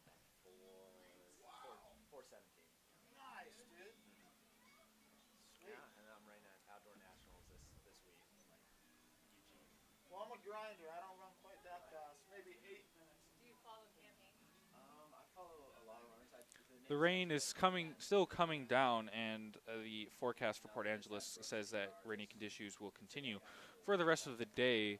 So the umpire is possibly discussing it. The rain has eased up a little bit, but it's still pretty wet conditions.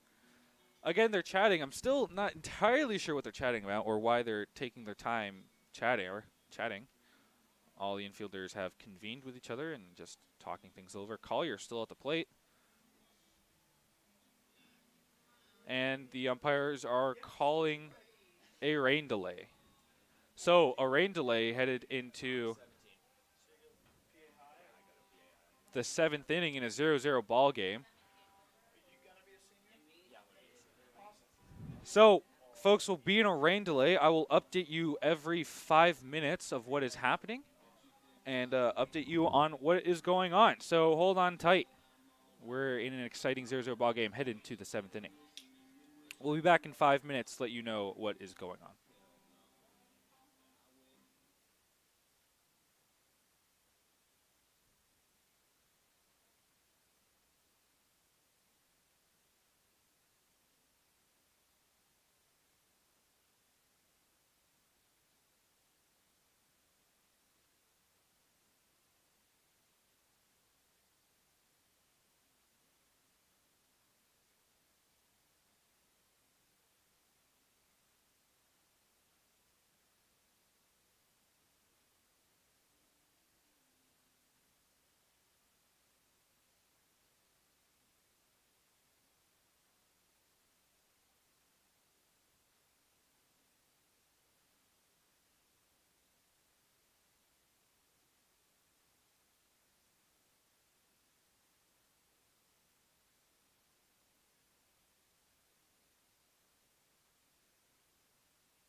Welcome back, folks, to the Bend Elks versus the Port Angeles Lefties in a 0-0 ball game in the top of the 7th inning. We are still in the middle of the rain delay.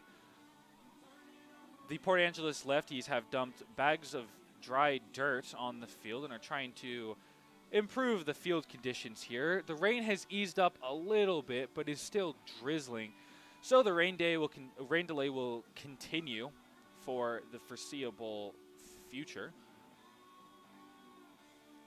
So we will continue the rain delay. I'll be back in another 5 minutes on an update of the status of the game, 5 minutes or less if the game starts within the next 5 minutes. Umpires are giving the field a once-over to see if the field conditions are good enough to continue.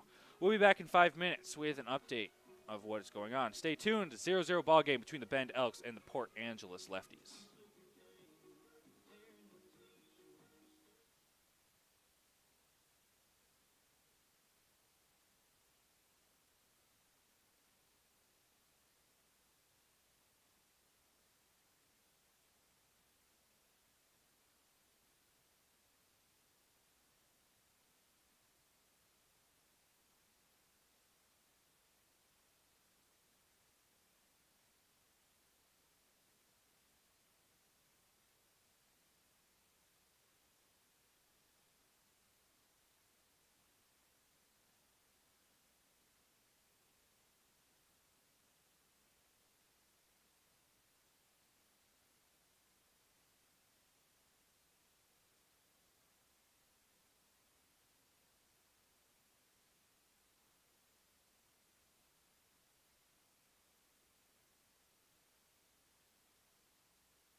All right, fans, let's get back at her. Let's get a round of applause for our field crew and your Port Angeles Lefties. Let's go, Lefties!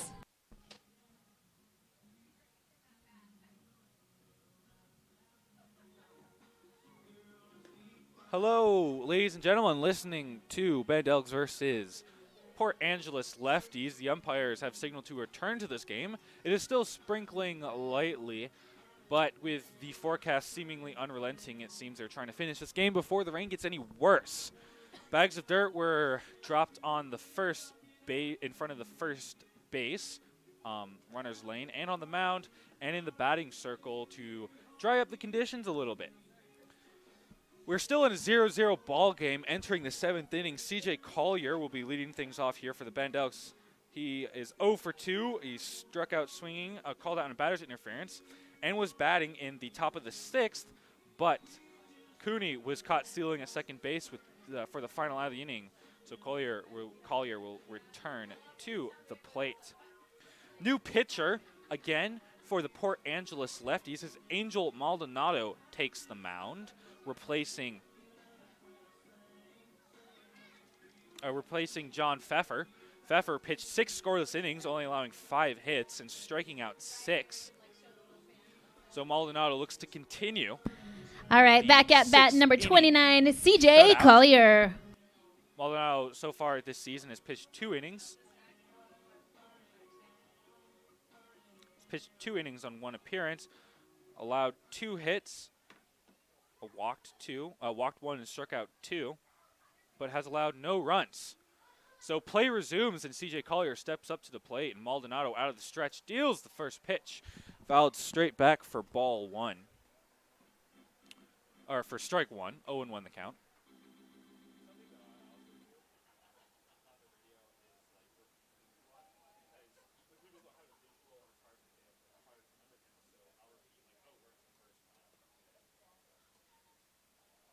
Second pitch of the at-bat is a breaking ball that misses about a foot outside for ball 1. 1-1 the count now.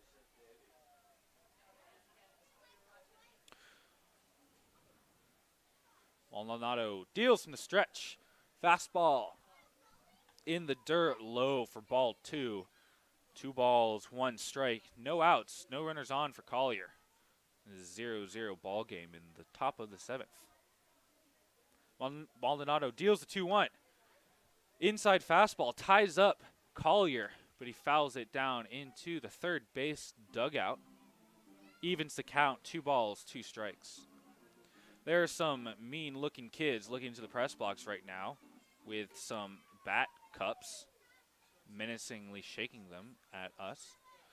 2 balls, 2 strikes to Collier. Breaking ball misses just outside. The count now full.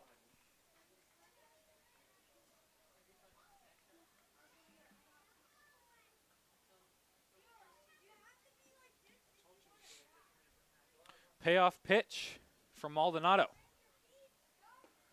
Collier swings and misses on a 73-mile-per-hour breaking ball down the middle for strike 3. Stepping up to the plate for the Bend Elks, number 43, Riley Casper. So this will bring up left fielder Riley Casper. Casper has flied out to right field in his first 2 plate appearances of the game. Steps in the box with 1 out and no runners on. Still scoreless ball game.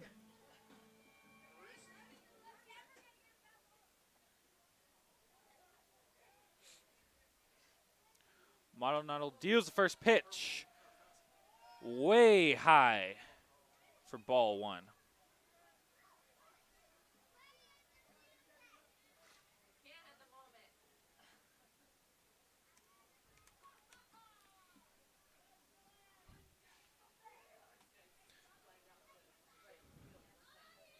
One and 0 to Casper. Casper hits a fly ball down the first base line behind first base. First baseman Floodstrom ranges back and catches the easy pop fly for out number 2. So 2 outs. Stepping up to the plate, number Maldonado 42, on 2 Nick batters. Schnoop. Nick Schnapp steps up to the plate playing right field today. Schnapp so far is 0 for 2. He popped out the third and struck out looking in his first 2 plate appearances. Steps in the right-handed batter's box against the right-handed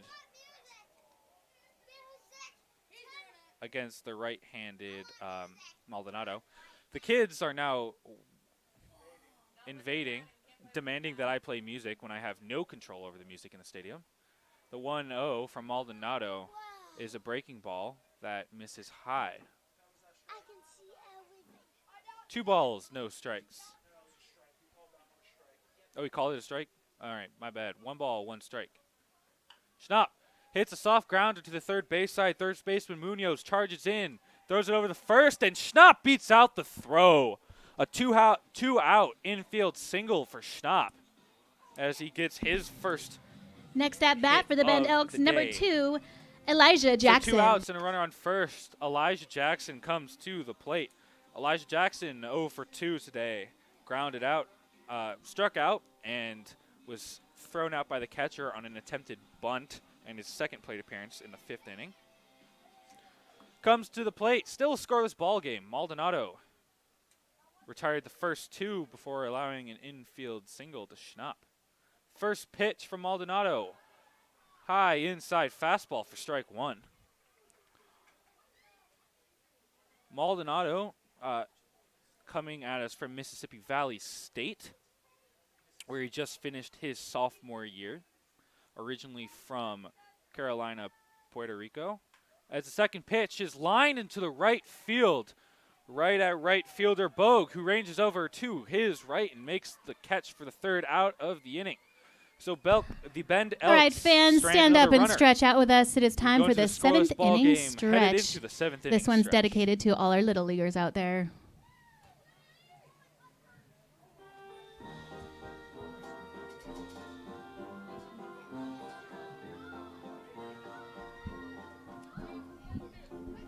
Let's hear it, kiddos.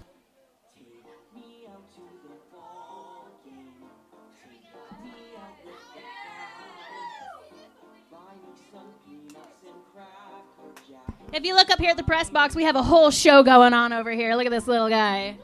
Woohoo! Keep going, Eli. Keep going.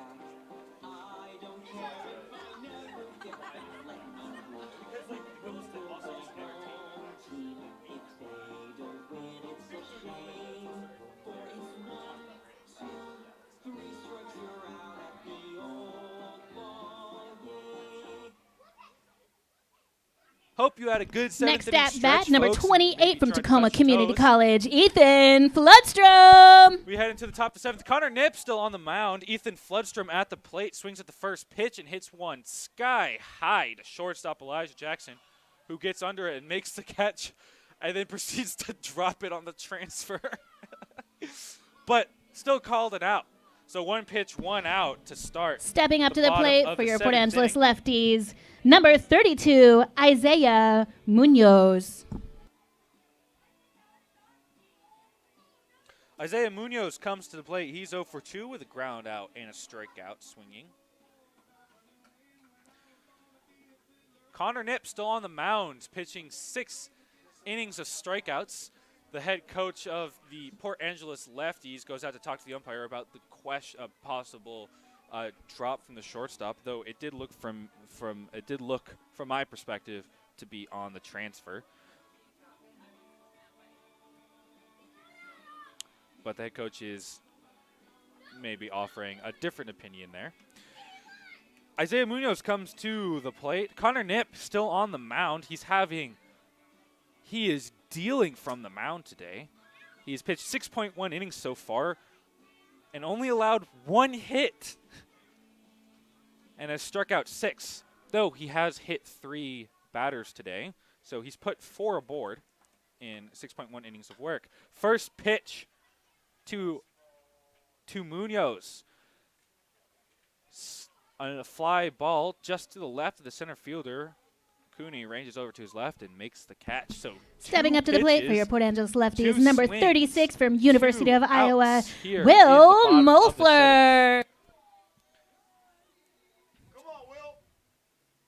So up to the plate comes Will Moeffler, who's DHing today for the Lefties. Moeffler, he's reached on both of his plate appearances by getting hit by a pitch in his first at-bat and singling in his second. The only hit of the day for the Angels as he takes an outside pitch for ball 1. Knipp deals the second pitch, throws it a breaking ball in the dirt, gets by the catcher and hits the backstop. So quick 2 balls, no strikes. 2 outs here in the bottom of the 7th. Knipp, again, pitching with some pace. There is about 5 seconds between the time he gets the ball from the catcher and by the time he starts his windup. Third pitch, a fastball low and away, misses by a lot for ball 3. 3-0. Knipp deals. A get-me-over fastball gets into zone for strike 1.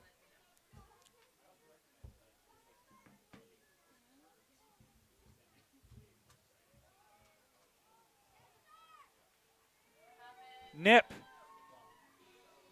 starts his windup, and the umpire says that Knipp Next was at bat for starting your the Port Angeles windup Lefties, number before 27 from Seattle University, your left the- fielder, Colin before Curry. batter Moeffler was set.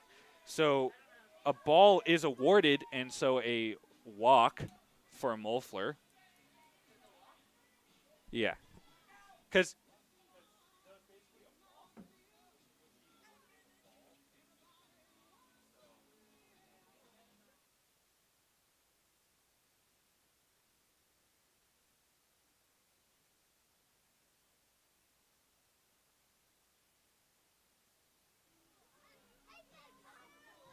so that is probably about the 3rd time that the home plate umpire has indicated that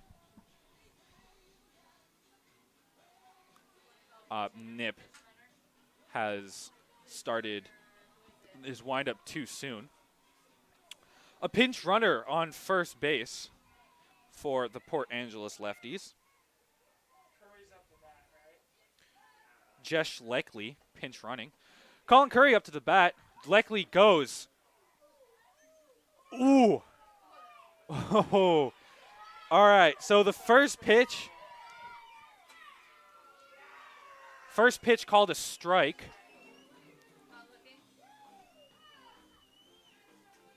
And catcher Fowler throws down in a bang-bang play. Curry just gets into second safely, so a runner in scoring position, an 0-1 count and 2 outs. Knipp deals the 0-1. Low inside fastball, 1 ball, 1 strike, 2 outs.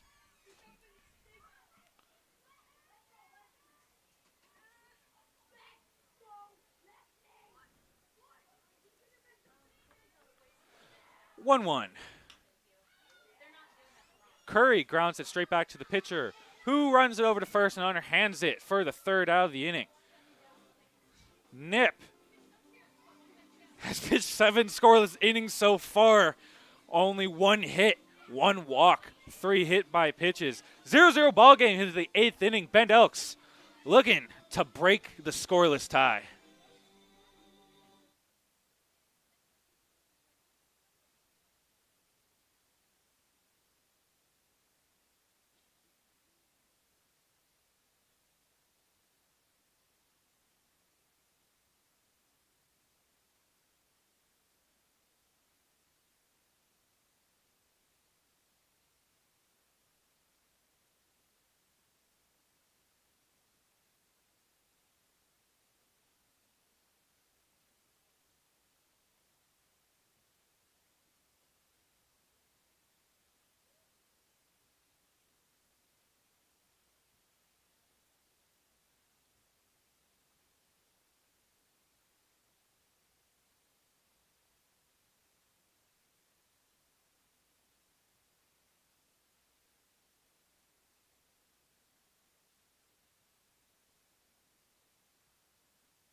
Up to bat for the Bend Elks, number 38, Ryan Fowler. Welcome back, folks, to a scoreless ball game headed into the 8th inning. Ryan Fowler comes to the plate. He's the 9th batter in the order for the Elks. He'll be followed by Tai Yukamoto and Christian Cooney, the first after following him. Fowler steps into the left-handed batter's box, facing the right-handed Maldonado, still on the mound, who throws a first-pitch fastball for a strike.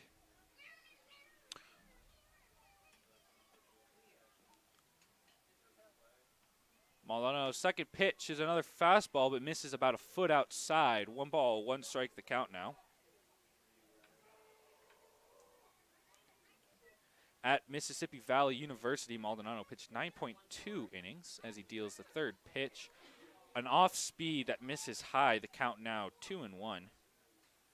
He pitched 9.2 innings and ended it with a 26.07 ERA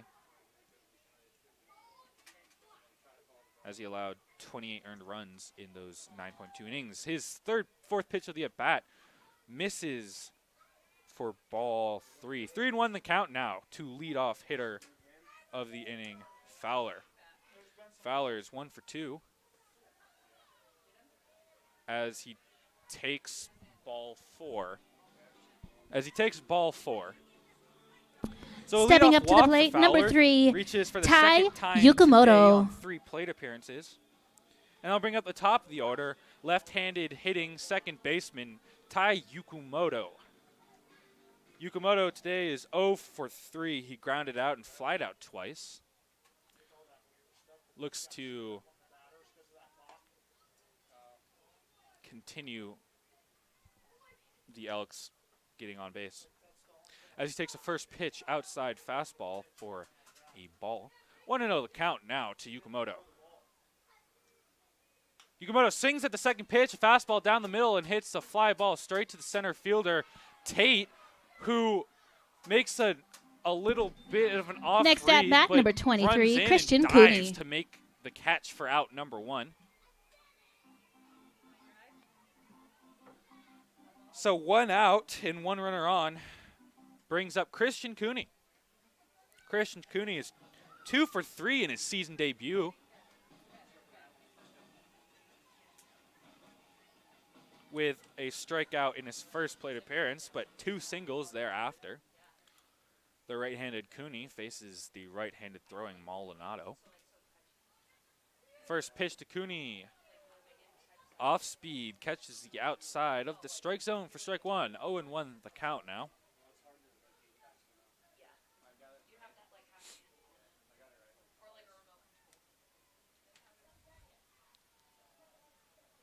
Maldonado deals from the stretch. Cooney swings at the second pitch and misses on a low off speed for strike two.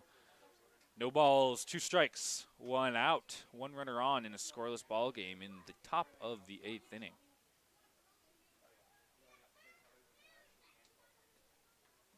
Oh, 2 for Maldonado. Cooney hits a soft grounder to shortstop. Brown, who runs in and throws to second to get out Fowler.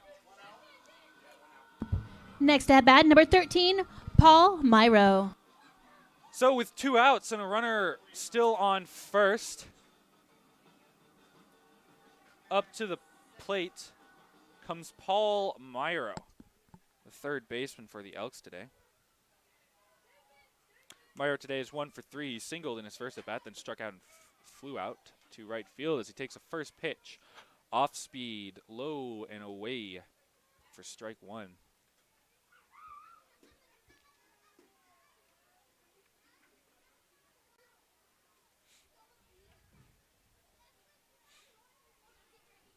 Oh, and 1 to Myro. Takes another off speed. Catches the low outside corner again for strike two. 0-2 the count now. 2 outs. Runner on first. Scoreless ball game. Maldonado 1 strike away from continuing the combined shutout for the lefties. He picks to first and Cooney gets back in safely.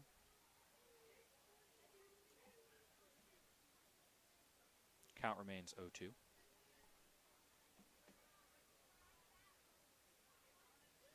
Maldonado deals. Inside, breaking ball, catches Myro looking. Maldonado gets out of the 8th. All right, Still fans, scoreless. stand up and sing with Lefties us. come to Another the plate chance to in the stretch bottom out, of the keeping 8th. up with tradition. Looking to Sweet break the tie. Caroline. And yes, we want to hear you sing this one too.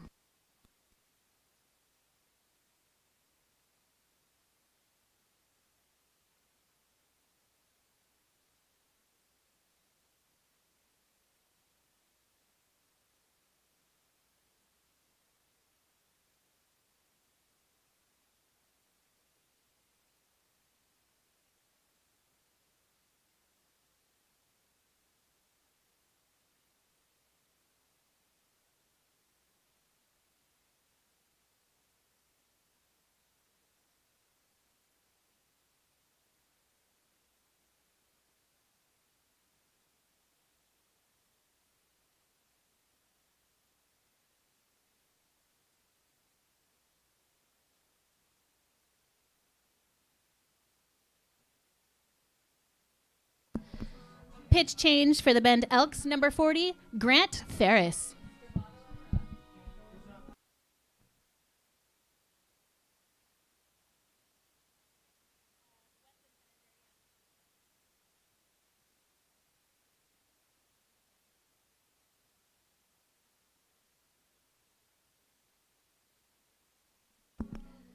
Stepping up to the plate for your Port Angeles Lefties from Howard College, number 46, Weston Penninger.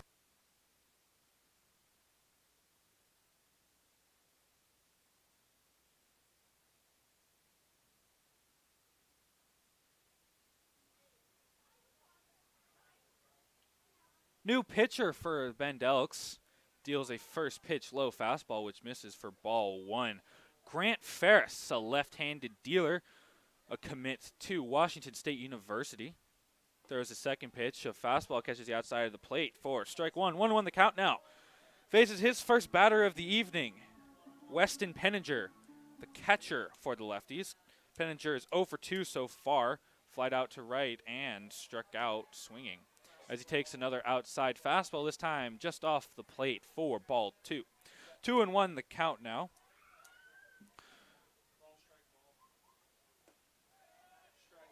Low fastball catches the bottom of the zone. 2-2 the count now.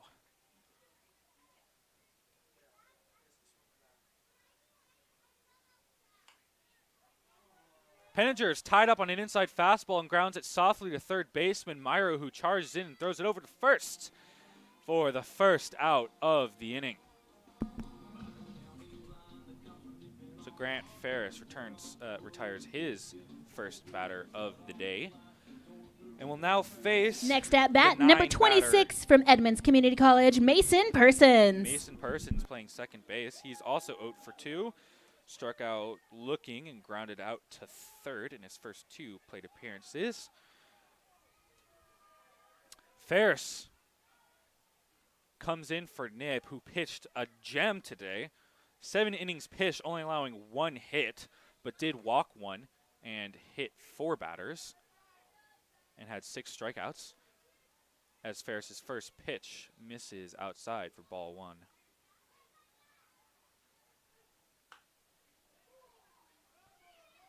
Second pitch, Persons lines it down the line to foul territory to the left field side.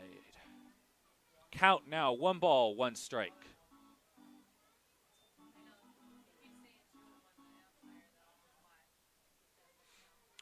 One from to Persons, who swings through a fastball. It's 2 strikes, 1 ball, 2 strikes, 1 out, nobody on for Persons. The 1-2, a curveball. Persons checks his swing and just fouls off the low curveball, staying alive, 1-2. Is that a foul ball? Yes. How do you call that a ball?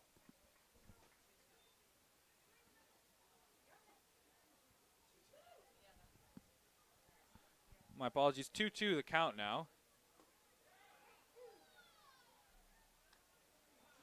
Ferris with the 2-2 catches the inside corner for strike 3.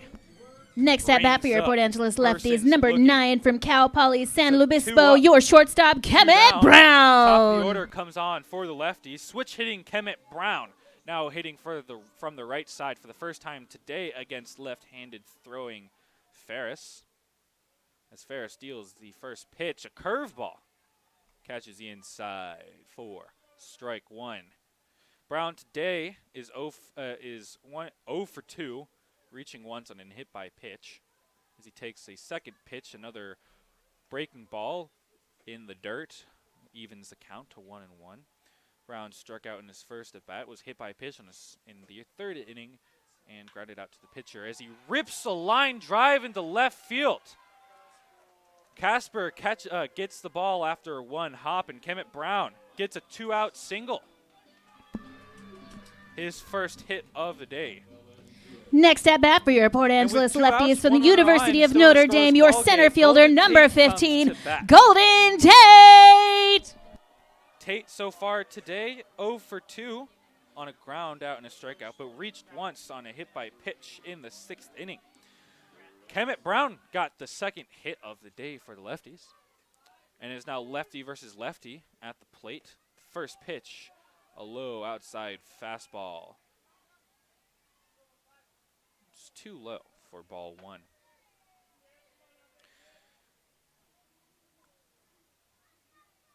One-0 to Tate. Inside fastball. Misses. 2 balls, no strikes. Tate started off his WCL career very hot with 2 hits, a single and a double, but has yet to get a hit since. Third pitch, third ball, 3-0 the count.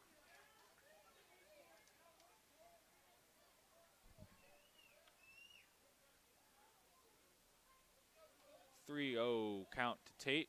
Shows bunt and pulls back and takes a 4-pitch walk. So with 2 outs.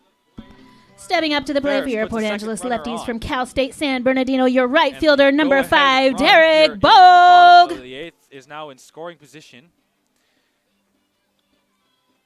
Derek Bogue coming to the plate. The third base coach wants to chat with Bogue about strategies of how to hit Ferris on the mound. So Derek Bogue comes to the plate with 2 outs and 2 runners on. In a scoreless ball game in the bottom of the 8th. Ferris 1 out away from achieving an 8-out combined shutout. Speedy Brown is on second. A hit into the outfield from Bogue likely steals. Brown going to third, and he gets in there. So the tying run, now the go-ahead run for the Lefties is now 90 feet away, as the first pitch from Ferris missed low for ball 1. Catcher Fowler gives signs to the infield of what he's going to do in the case of a steal from first. Runners on the corners now. 1 ball, no strikes, 2 outs. Ferris deals to 1-0. Throws a ball in the dirt, stopped by Fowler, keeping the runners at bay. An excellent defensive play from Fowler from behind the plate. But now 2 balls, no strikes for Ferris. Bogue so far today is 0 for 3, flied out twice and struck out swinging, as Ferris makes a pick move over to first and Tate goes back safely.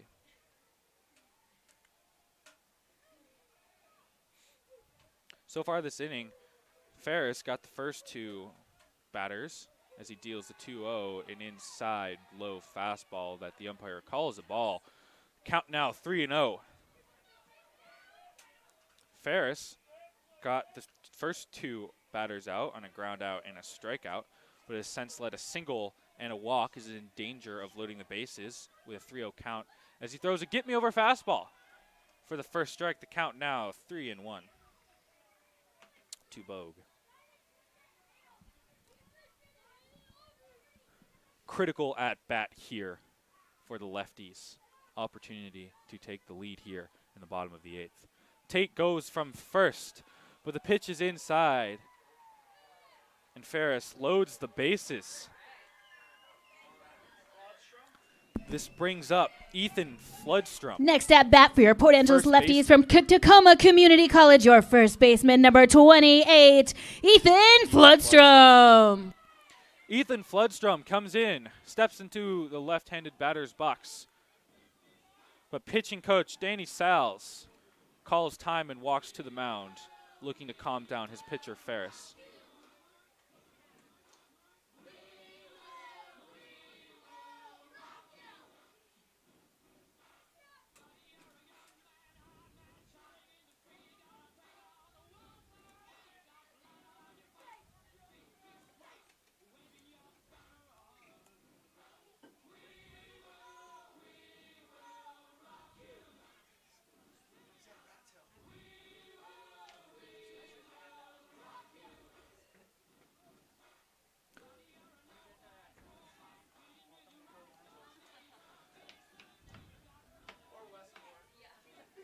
Grant Ferris just graduated high school this past spring. He was a commit to Washington State University, coming out of San Clemente, California, which is just south of Irvine, which is just north of San Diego, kinda. After retiring the first 2 batters and getting 2 outs, he finds himself with the bases loaded. And Grant Ferris just gets called for a balk as he stepped on the mound and stepped off with the wrong foot. And Ferris balks in the first run of the game.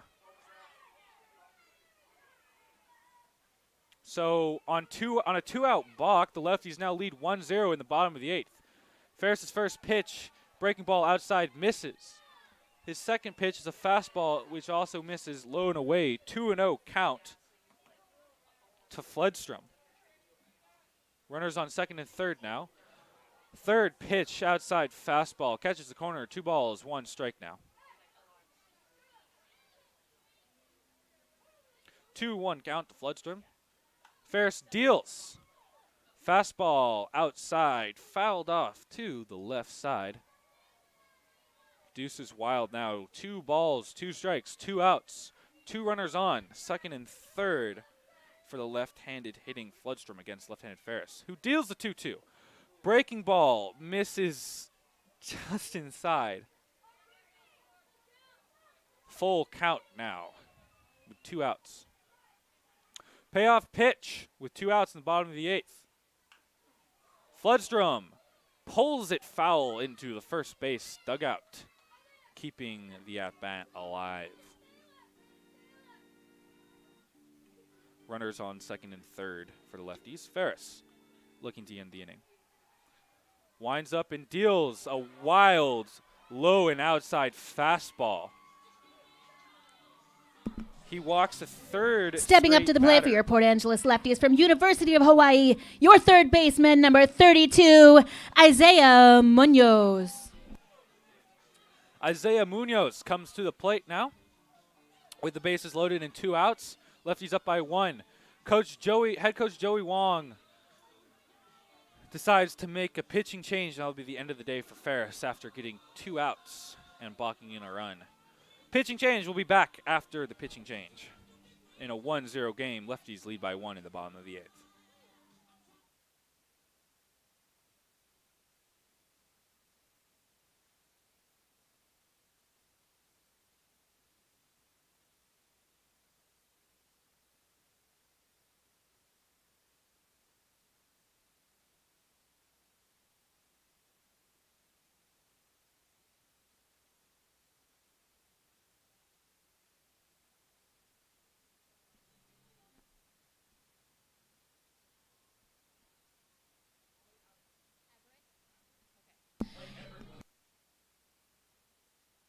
Pitch change for the Bend Elks, number 11, Wally Everett.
Welcome back, folks, to the bottom of the 8th inning.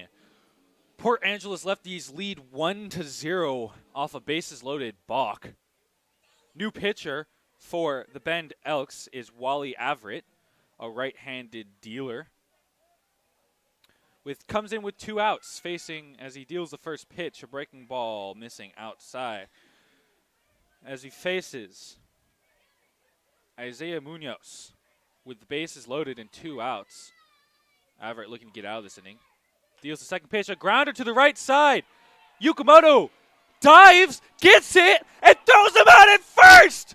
Holy moly, Yukamoto saves a run with an incredible defensive play. The 5'8" second baseman uses all of his inches, lays out to get the grounder, recovers and throws to first in a bang-bang play to bring an end to the 8th. So, somewhat of a high note headed into the top of the 9th. Listen up, Little League fans and big kids, too. You'll have a chance to run the bases tonight, just like a real lefty, right after tonight's game. All you have to do is line up by the gate located right next to the lefties' dugout with your parent or guardian, and you'll be directed right onto the field. Do not miss out on your chance to be a real lefty. Let's go, Lefties.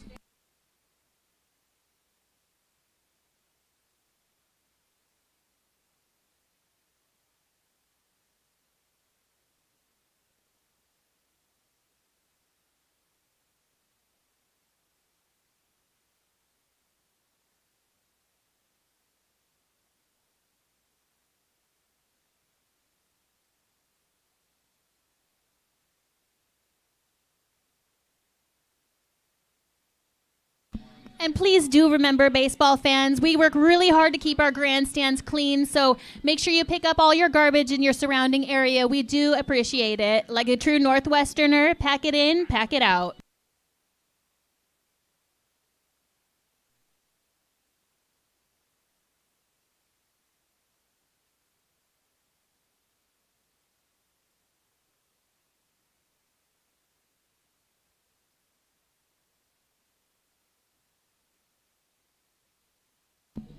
Stepping up to bat for the Bend Elks, number 22, Evan Scavato.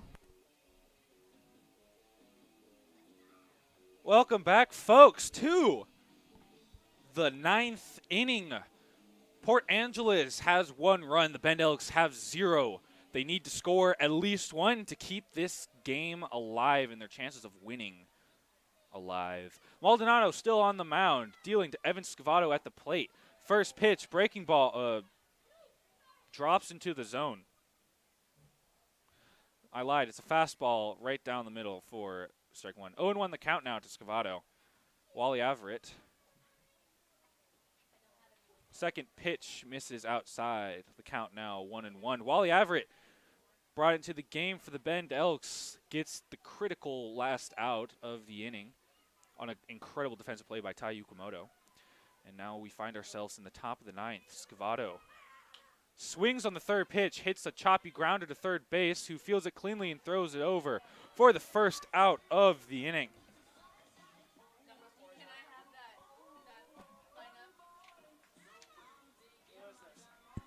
This is Petaxil, I think.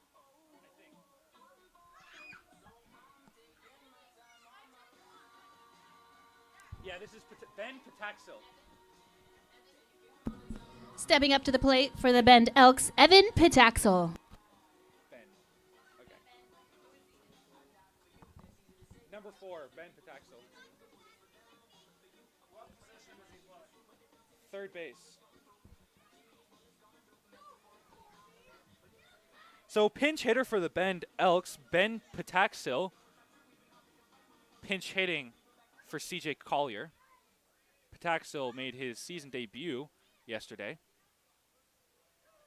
As he comes into the game with 1 out, down by 1. He takes the first pitch high and fastball for ball 1.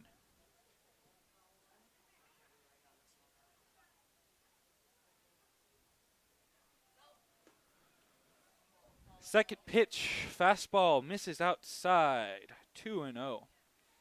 Petaxil yesterday in his debut reached once on 4 plate appearances with a walk, but otherwise went 0 for 3 on a strikeout, flyout, and groundout. As Maldonado deals the 2-0, a low fastball catches the bottom of the zone for a strike. 2 balls, 1 strike now.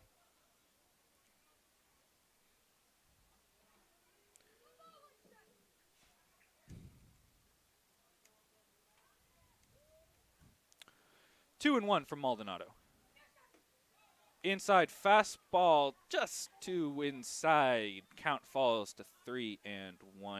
Ben Petaxil comes to us from the University of Portland and is originally from across the sound here, from Seattle, playing in Port Angeles here. 3-1 count to Petaxil. Maldonado deals. Fastball inside is fouled off, back and right. The count is now full. The Bend Elks, with 1 out here, are down to their last 2 outs to get 1 run, at least 1 run to keep the game alive, their chances of winning alive. Maldonado looks in and deals the payoff pitch. Wildly misses outside on a breaking ball, and Petaxil reaches on a walk. Stepping up to the plate, number 43, Riley Casper. This will bring up Riley Casper. Riley Casper steps into the plate. He is 0 for 3 today with 2 flyouts and a pop out to third.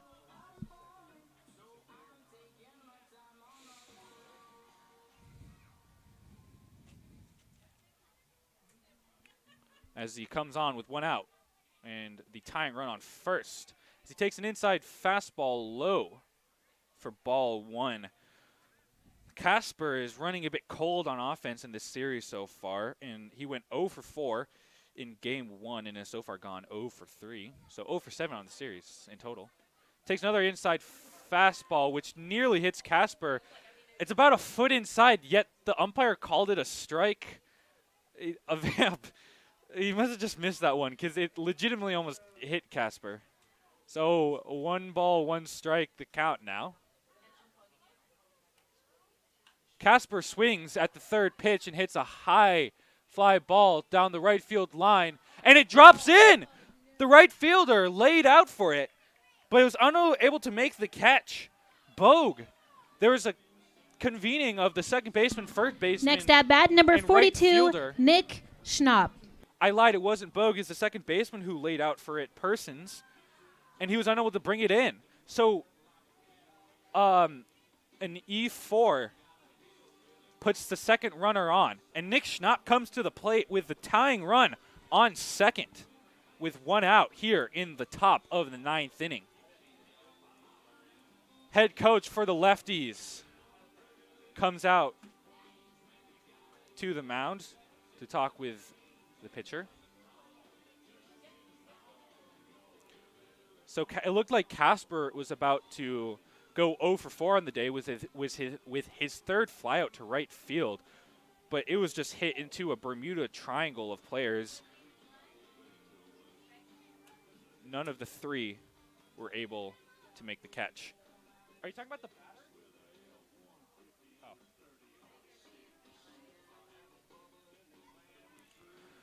So after the head coach for the Lefties talks with his pitcher, he goes back to the dugout. Nick Schnapp so far today is gone 1 for 3 with a pop out, a strikeout, and a single. And the Bend Elks are going to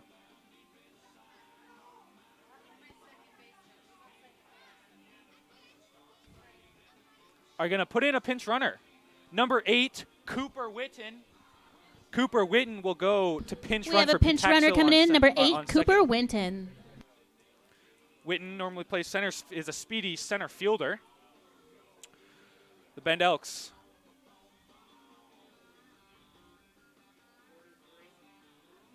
Number 8.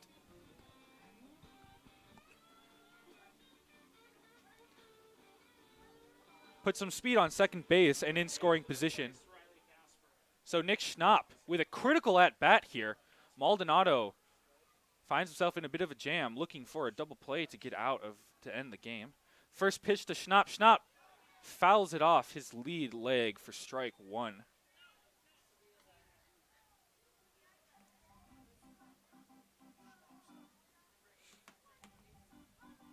Correct. Correct. 0-1 count to Schnapp. Maldonado checks on Witten on second and deals. High breaking ball, never drops into the zone. Count evens to 1-1. So, tying run on second in Witten. Go ahead run on first, and Casper Schnapp with an opportunity to tie the game. Maldonado deals the 1-1. In the dirt, the catcher, Penninger, unable to handle the fastball in the dirt. It rolls to the backstop. And the game-tying run is now 90 feet away on third base. Casper also advances, so the go-ahead run is at second base. Both are in scoring position.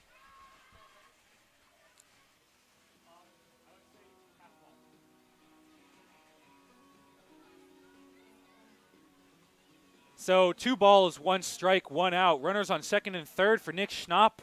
Bend Elks down by 1. Lefties bring the infield in as they look to prevent the tying run from scoring.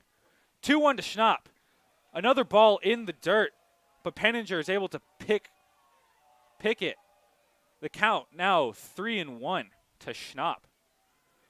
On deck for the Bend Elks is Elijah Jackson, who will come on if after Schnapp, as long as there isn't a double play. Schnapp is only about 5'8", I believe, but he does have some power. Schnapp swings on the 3-1 and fouls it off to the left side. Fills the count 3-2.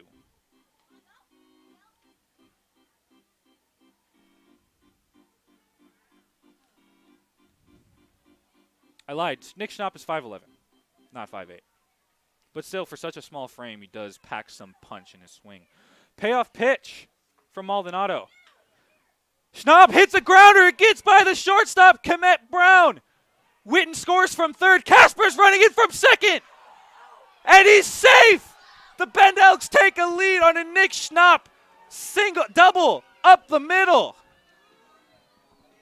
Casper just beat out the throw from center field. Tate's throw was low Stepping and up to the plate, in. number 2, Elijah Casper Jackson. snuck his foot in before Penninger could apply the tag.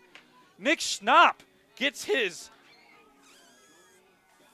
second hit of the day and the most important one for the Elks. So the Elks now lead 2-1 in the top of the 9th inning. Nick Schnapp on second. Head coach for the Lefties making a pitching change. We'll be back after the break.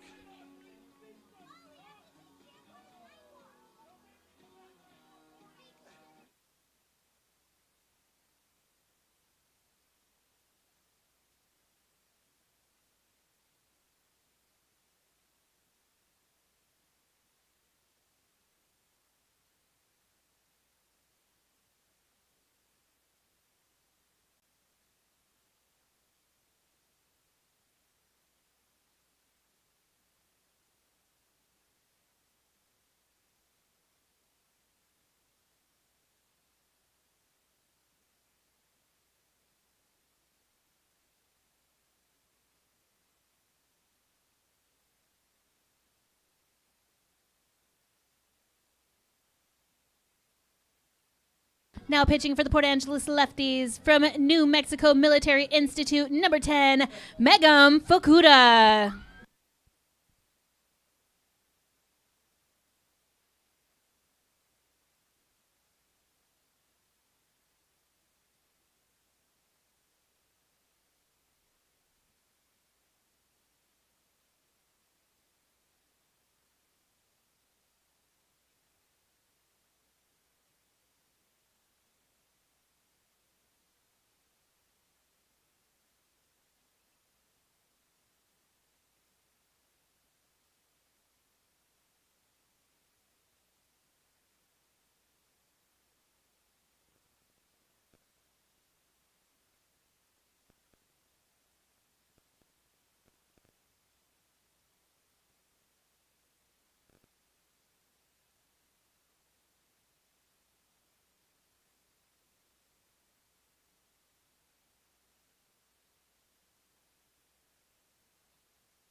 Welcome back, folks, to the top of the 9th inning. Elijah Jackson steps up to the plate against new pitcher for the Port Angeles Lefties, Megumi Fukuda.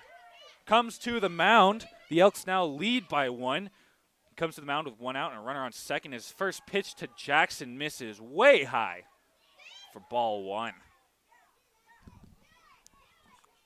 Elijah Jackson today is 0 for 3. He struck out, ground out, flew out, as he has a 1-0 against Fukuda.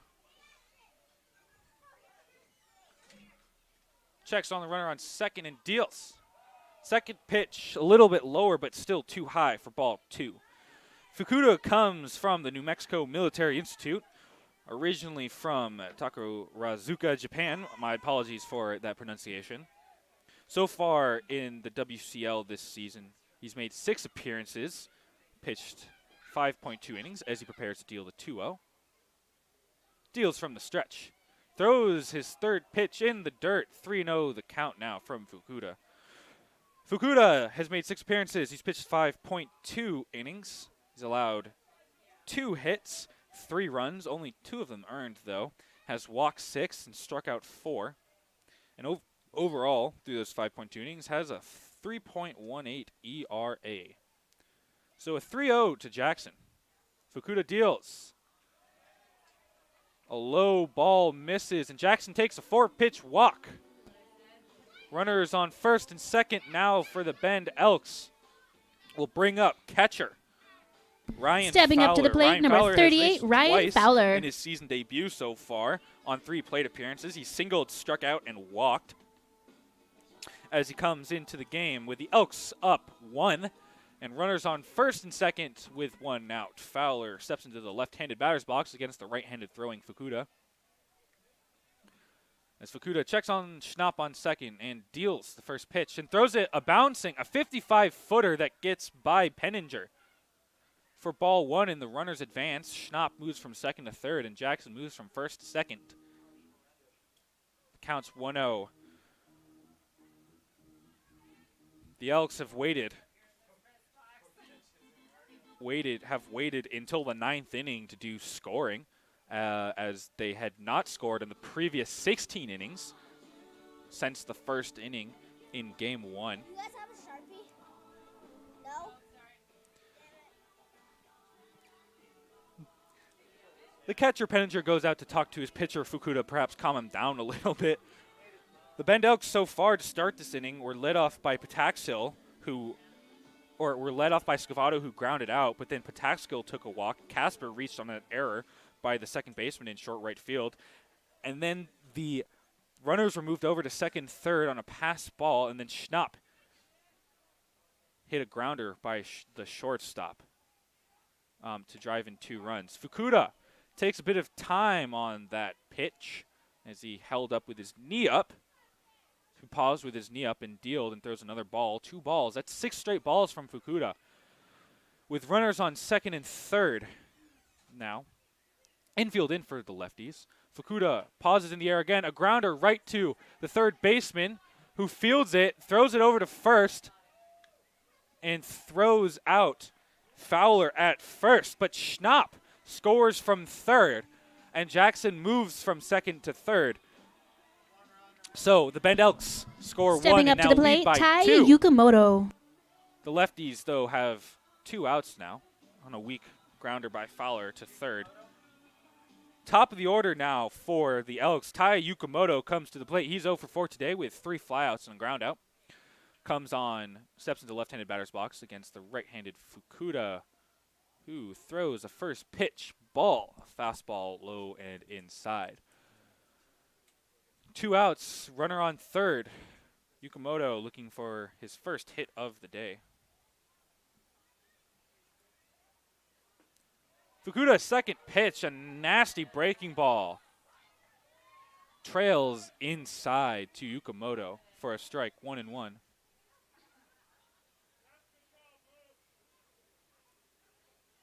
The infield umpire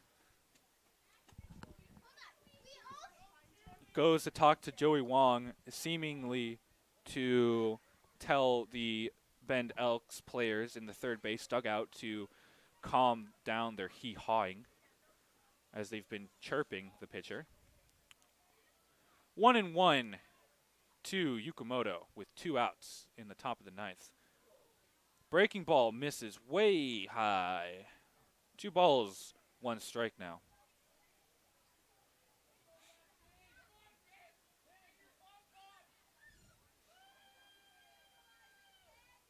Yukimoto deals the 2-1.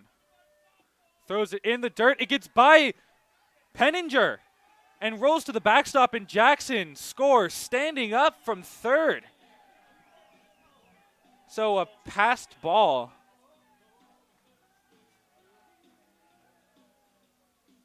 Allows another run to score. The Bend Elks now lead 4-1 in the top of the 9th. Yukimoto still at bat with 3 balls, 1 strike, and 2 outs.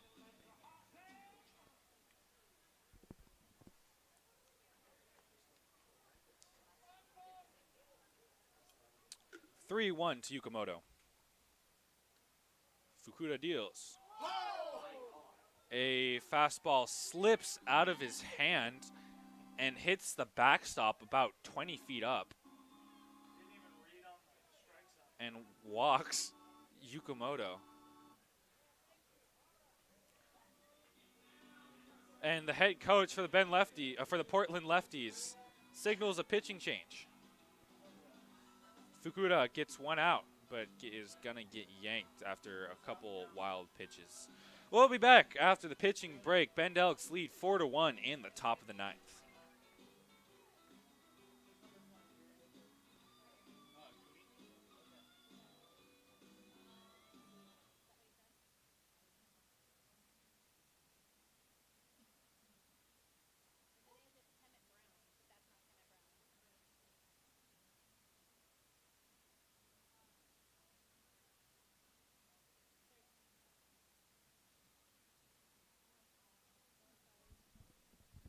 We have a pitch change for your Port Angeles lefty from East Central University, Houston, Texas. Number 13, Will Isali.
Stepping up to the plate for the Bend Elks, number 23, Christian Cooney.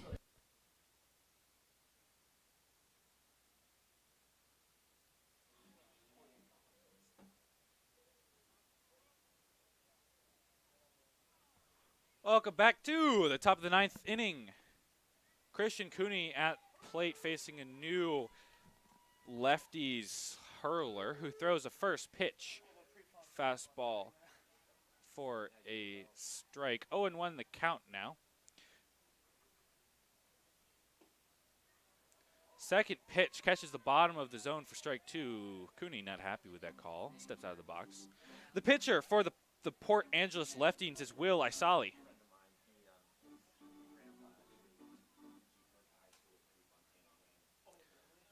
Isali so far has made 4 appearances, pitched 5.2 innings, and has a 4.77 ERA. As the third pitch of the at-bat is low. Cooney swings, misses, balls in the dirt. Penninger picks it up and tags out Cooney for the third out of the inning. So a strikeout to the end of the inning, but not before the Bend Elks rally, and score 4, taking the lead.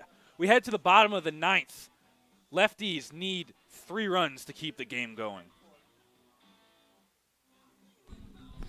Remember, Little League fans, you'll have a chance to run the bases just like a real lefty after tonight's game. All you have to do is line up by the gates located right next to the lefties' dugout with your parent or guardian, and you'll be directed right onto the field. And that means big kids, too, not just little kids. Do not miss out on your chance to be a real lefty. Let's go, Lefties!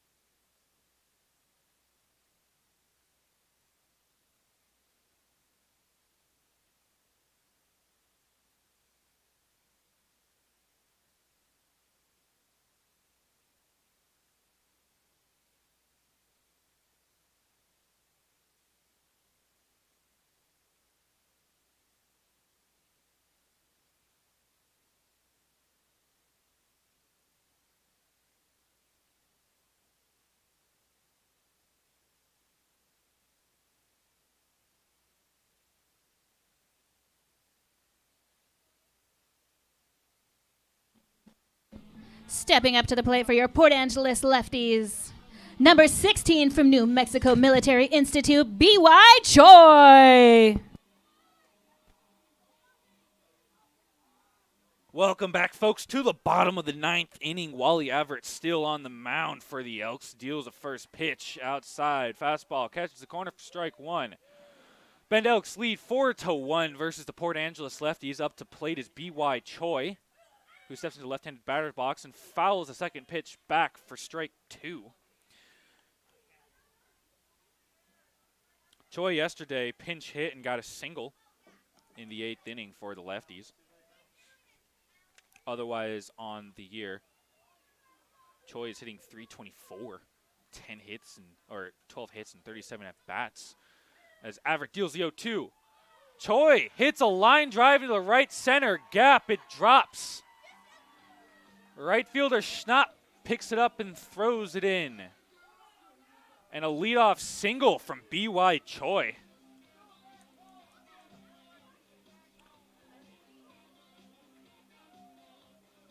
Stepping up to the plate for your Port Angeles Lefties from Seattle University, your left fielder, number 27, Colin Curry. So Choi was pinch hitting for Mulfler and gets a leadoff single. And this will bring up Colin Curry, left fielder for the Lefties. Steps into the left-handed batter's box. And I believe they pinch run for Choi. I'm not exactly sure who's there, though. First pitch on the at-bat. Curry lines one between the first and second baseman for the second hit in a row. Come on, fans, let's keep that energy up.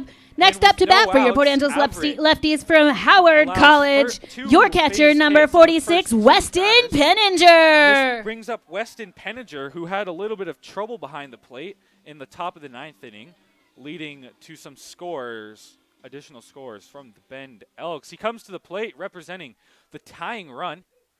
Everett still with no outs and runners on first and second, looks to get out. Looks to shut the door on Port Angeles' hopes of winning this game. His first pitch, a breaking ball way outside for ball 1. The right-hitting Penninger facing off against the right-handed throwing Everett. Everett's second pitch, a fastball, also way outside. 2 balls, no strikes.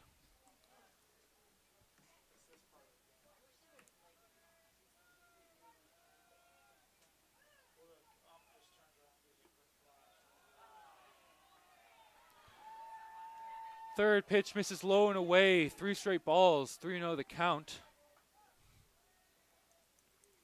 To Peninsula.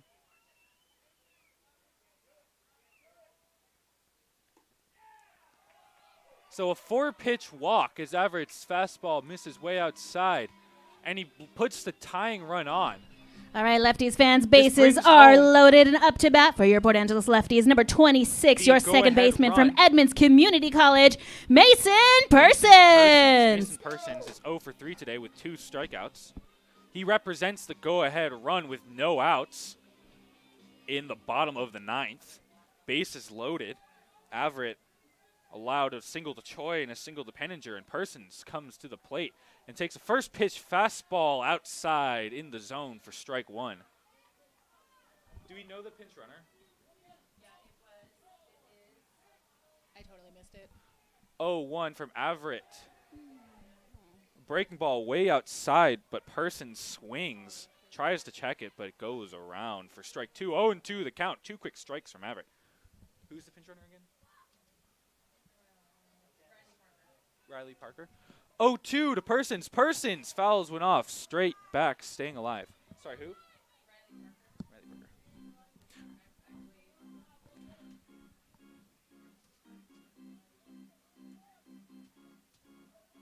Riley Parker is the pinch runner who's now on third.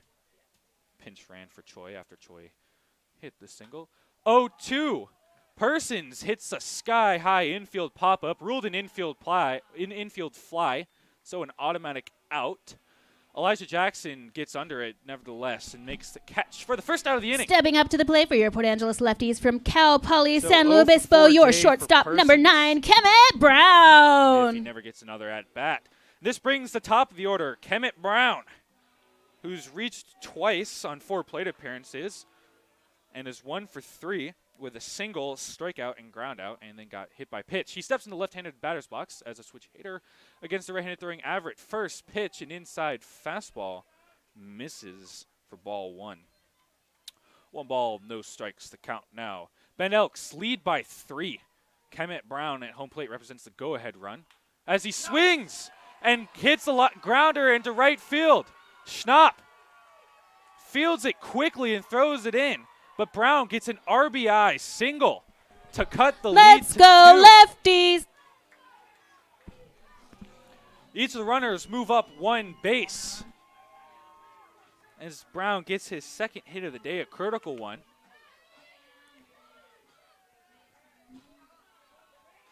Pitching coach Danny Salles. Next at bat for your Port Angeles Lefties from University of Notre Dame, your center fielder, number 15, Golden Tate.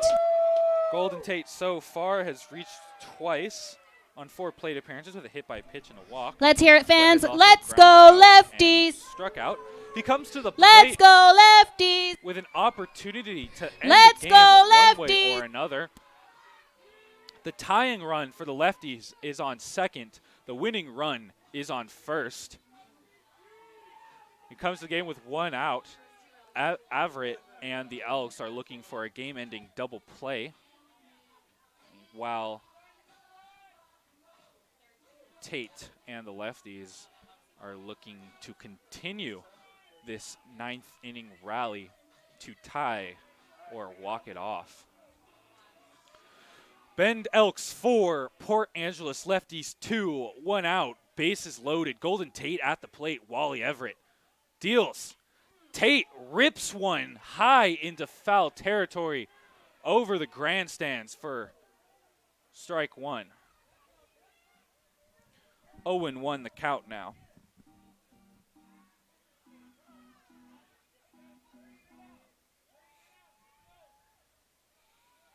Everett checks the runners, deals from the stretch. Tate lines one over the first baseman's head. Runner from third scores. Runner from second is running in. And will score. Brown, who was started on first, ends up at third, but Schnapp gets to it quickly enough that he throws it in. And Brown remains on third. So a 1-out 9th inning, 2-run double from Golden Tate ties up the ball game. Still Only one out for the Bend Elks. Stepping up to the plate for your Port Angeles Lefties from Cal State San Bernardino, your right fielder, number 5, Derek Bogue. This brings up Derek Bogue to the plate. Come on, fans, let's hear it. He comes to a tie ball game with runners on second and third and one out. The Bend Elks bring the infield in. Bogue with an opportunity to walk it off. Takes a first pitch off speed down the middle. a juicy ball that he doesn't swing on. But Averitt gets the first strike. 0-1 the count. One out, runners on second and third. Winning run 90 feet on third. Averitt deals the 0-1. Second pitch, another off speed. Crosses the outside of the plate. 0-2 the count now. To Bogue. Bogue is 0 for 3 with a walk. Averitt deals 0-2. Another off speed, but misses way off the plate. The count is now 1 ball, 2 strikes.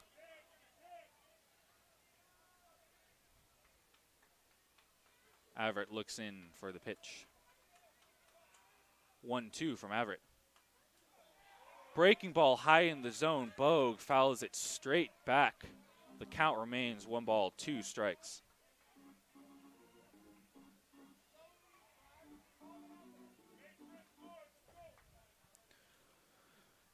Anything out of the infield likely wins the game for Bogue as he takes a 1-2 and hits a fly ball into foul territory. Scavato ranges over into foul territory, makes the catch, and turns home and runs the ball in. Kemet Brown remains on third, so a critical second out from Averitt as Bogue pops out. Now batting for your Port Angeles Lefties from Tacoma Community College, your first baseman, number 28, Ethan Floodstrom. Ethan Floodstrom is 0 for 3 today with a walk as well, with an opportunity to walk it off as he steps into the left-handed batter's box. The winning run for the Port Angeles Lefties sits 90 feet away on third base in Kemet Brown. Golden Tate is on second. Drilled into deep left center field, and it lands. Ethan Floodstrom walks it off with the Port Angeles Lefties with a walk-off single into deep left center field. All right, Lefties fans, and that is game. Now all you little leaguers join up down by the Lefties dugout so you can run the bases like a real lefty. Don't forget to also get your balls, bats, hats, and whatever you got signed. Join us again tomorrow for our matchup against the Elks. Game time 6:35. Gates open at 5:35. Tickets can be purchased at the door, our team store in the heart of beautiful downtown Port Angeles, and always at leftiesbaseball.com. We'll see you guys tomorrow, and thank you for coming out for a great night of Lefties baseball. So the Port Angeles Lefties walk it off here in the bottom of the 9th. They win 5-4 on a torrid 9th inning. Choi with a base hit, Curry with a base hit, Penninger walked, Person popped out, then Kemet Brown got an RBI single, Golden Tate got a 2-run double, then Bogue popped out, and then Ethan Floodstrom singled and drove in Brown on third for the game-winning run. Port Angeles Lefties take a tough one in 9 and guarantee themselves the win in the series. They have now won 3 straight games.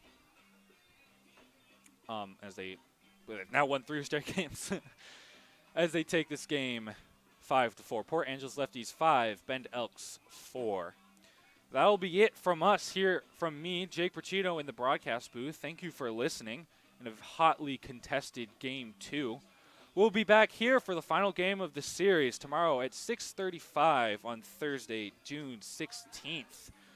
We hope to see you then. Thank you for tuning in to this broadcast, and we hope to see you again tomorrow. Have a great Wednesday.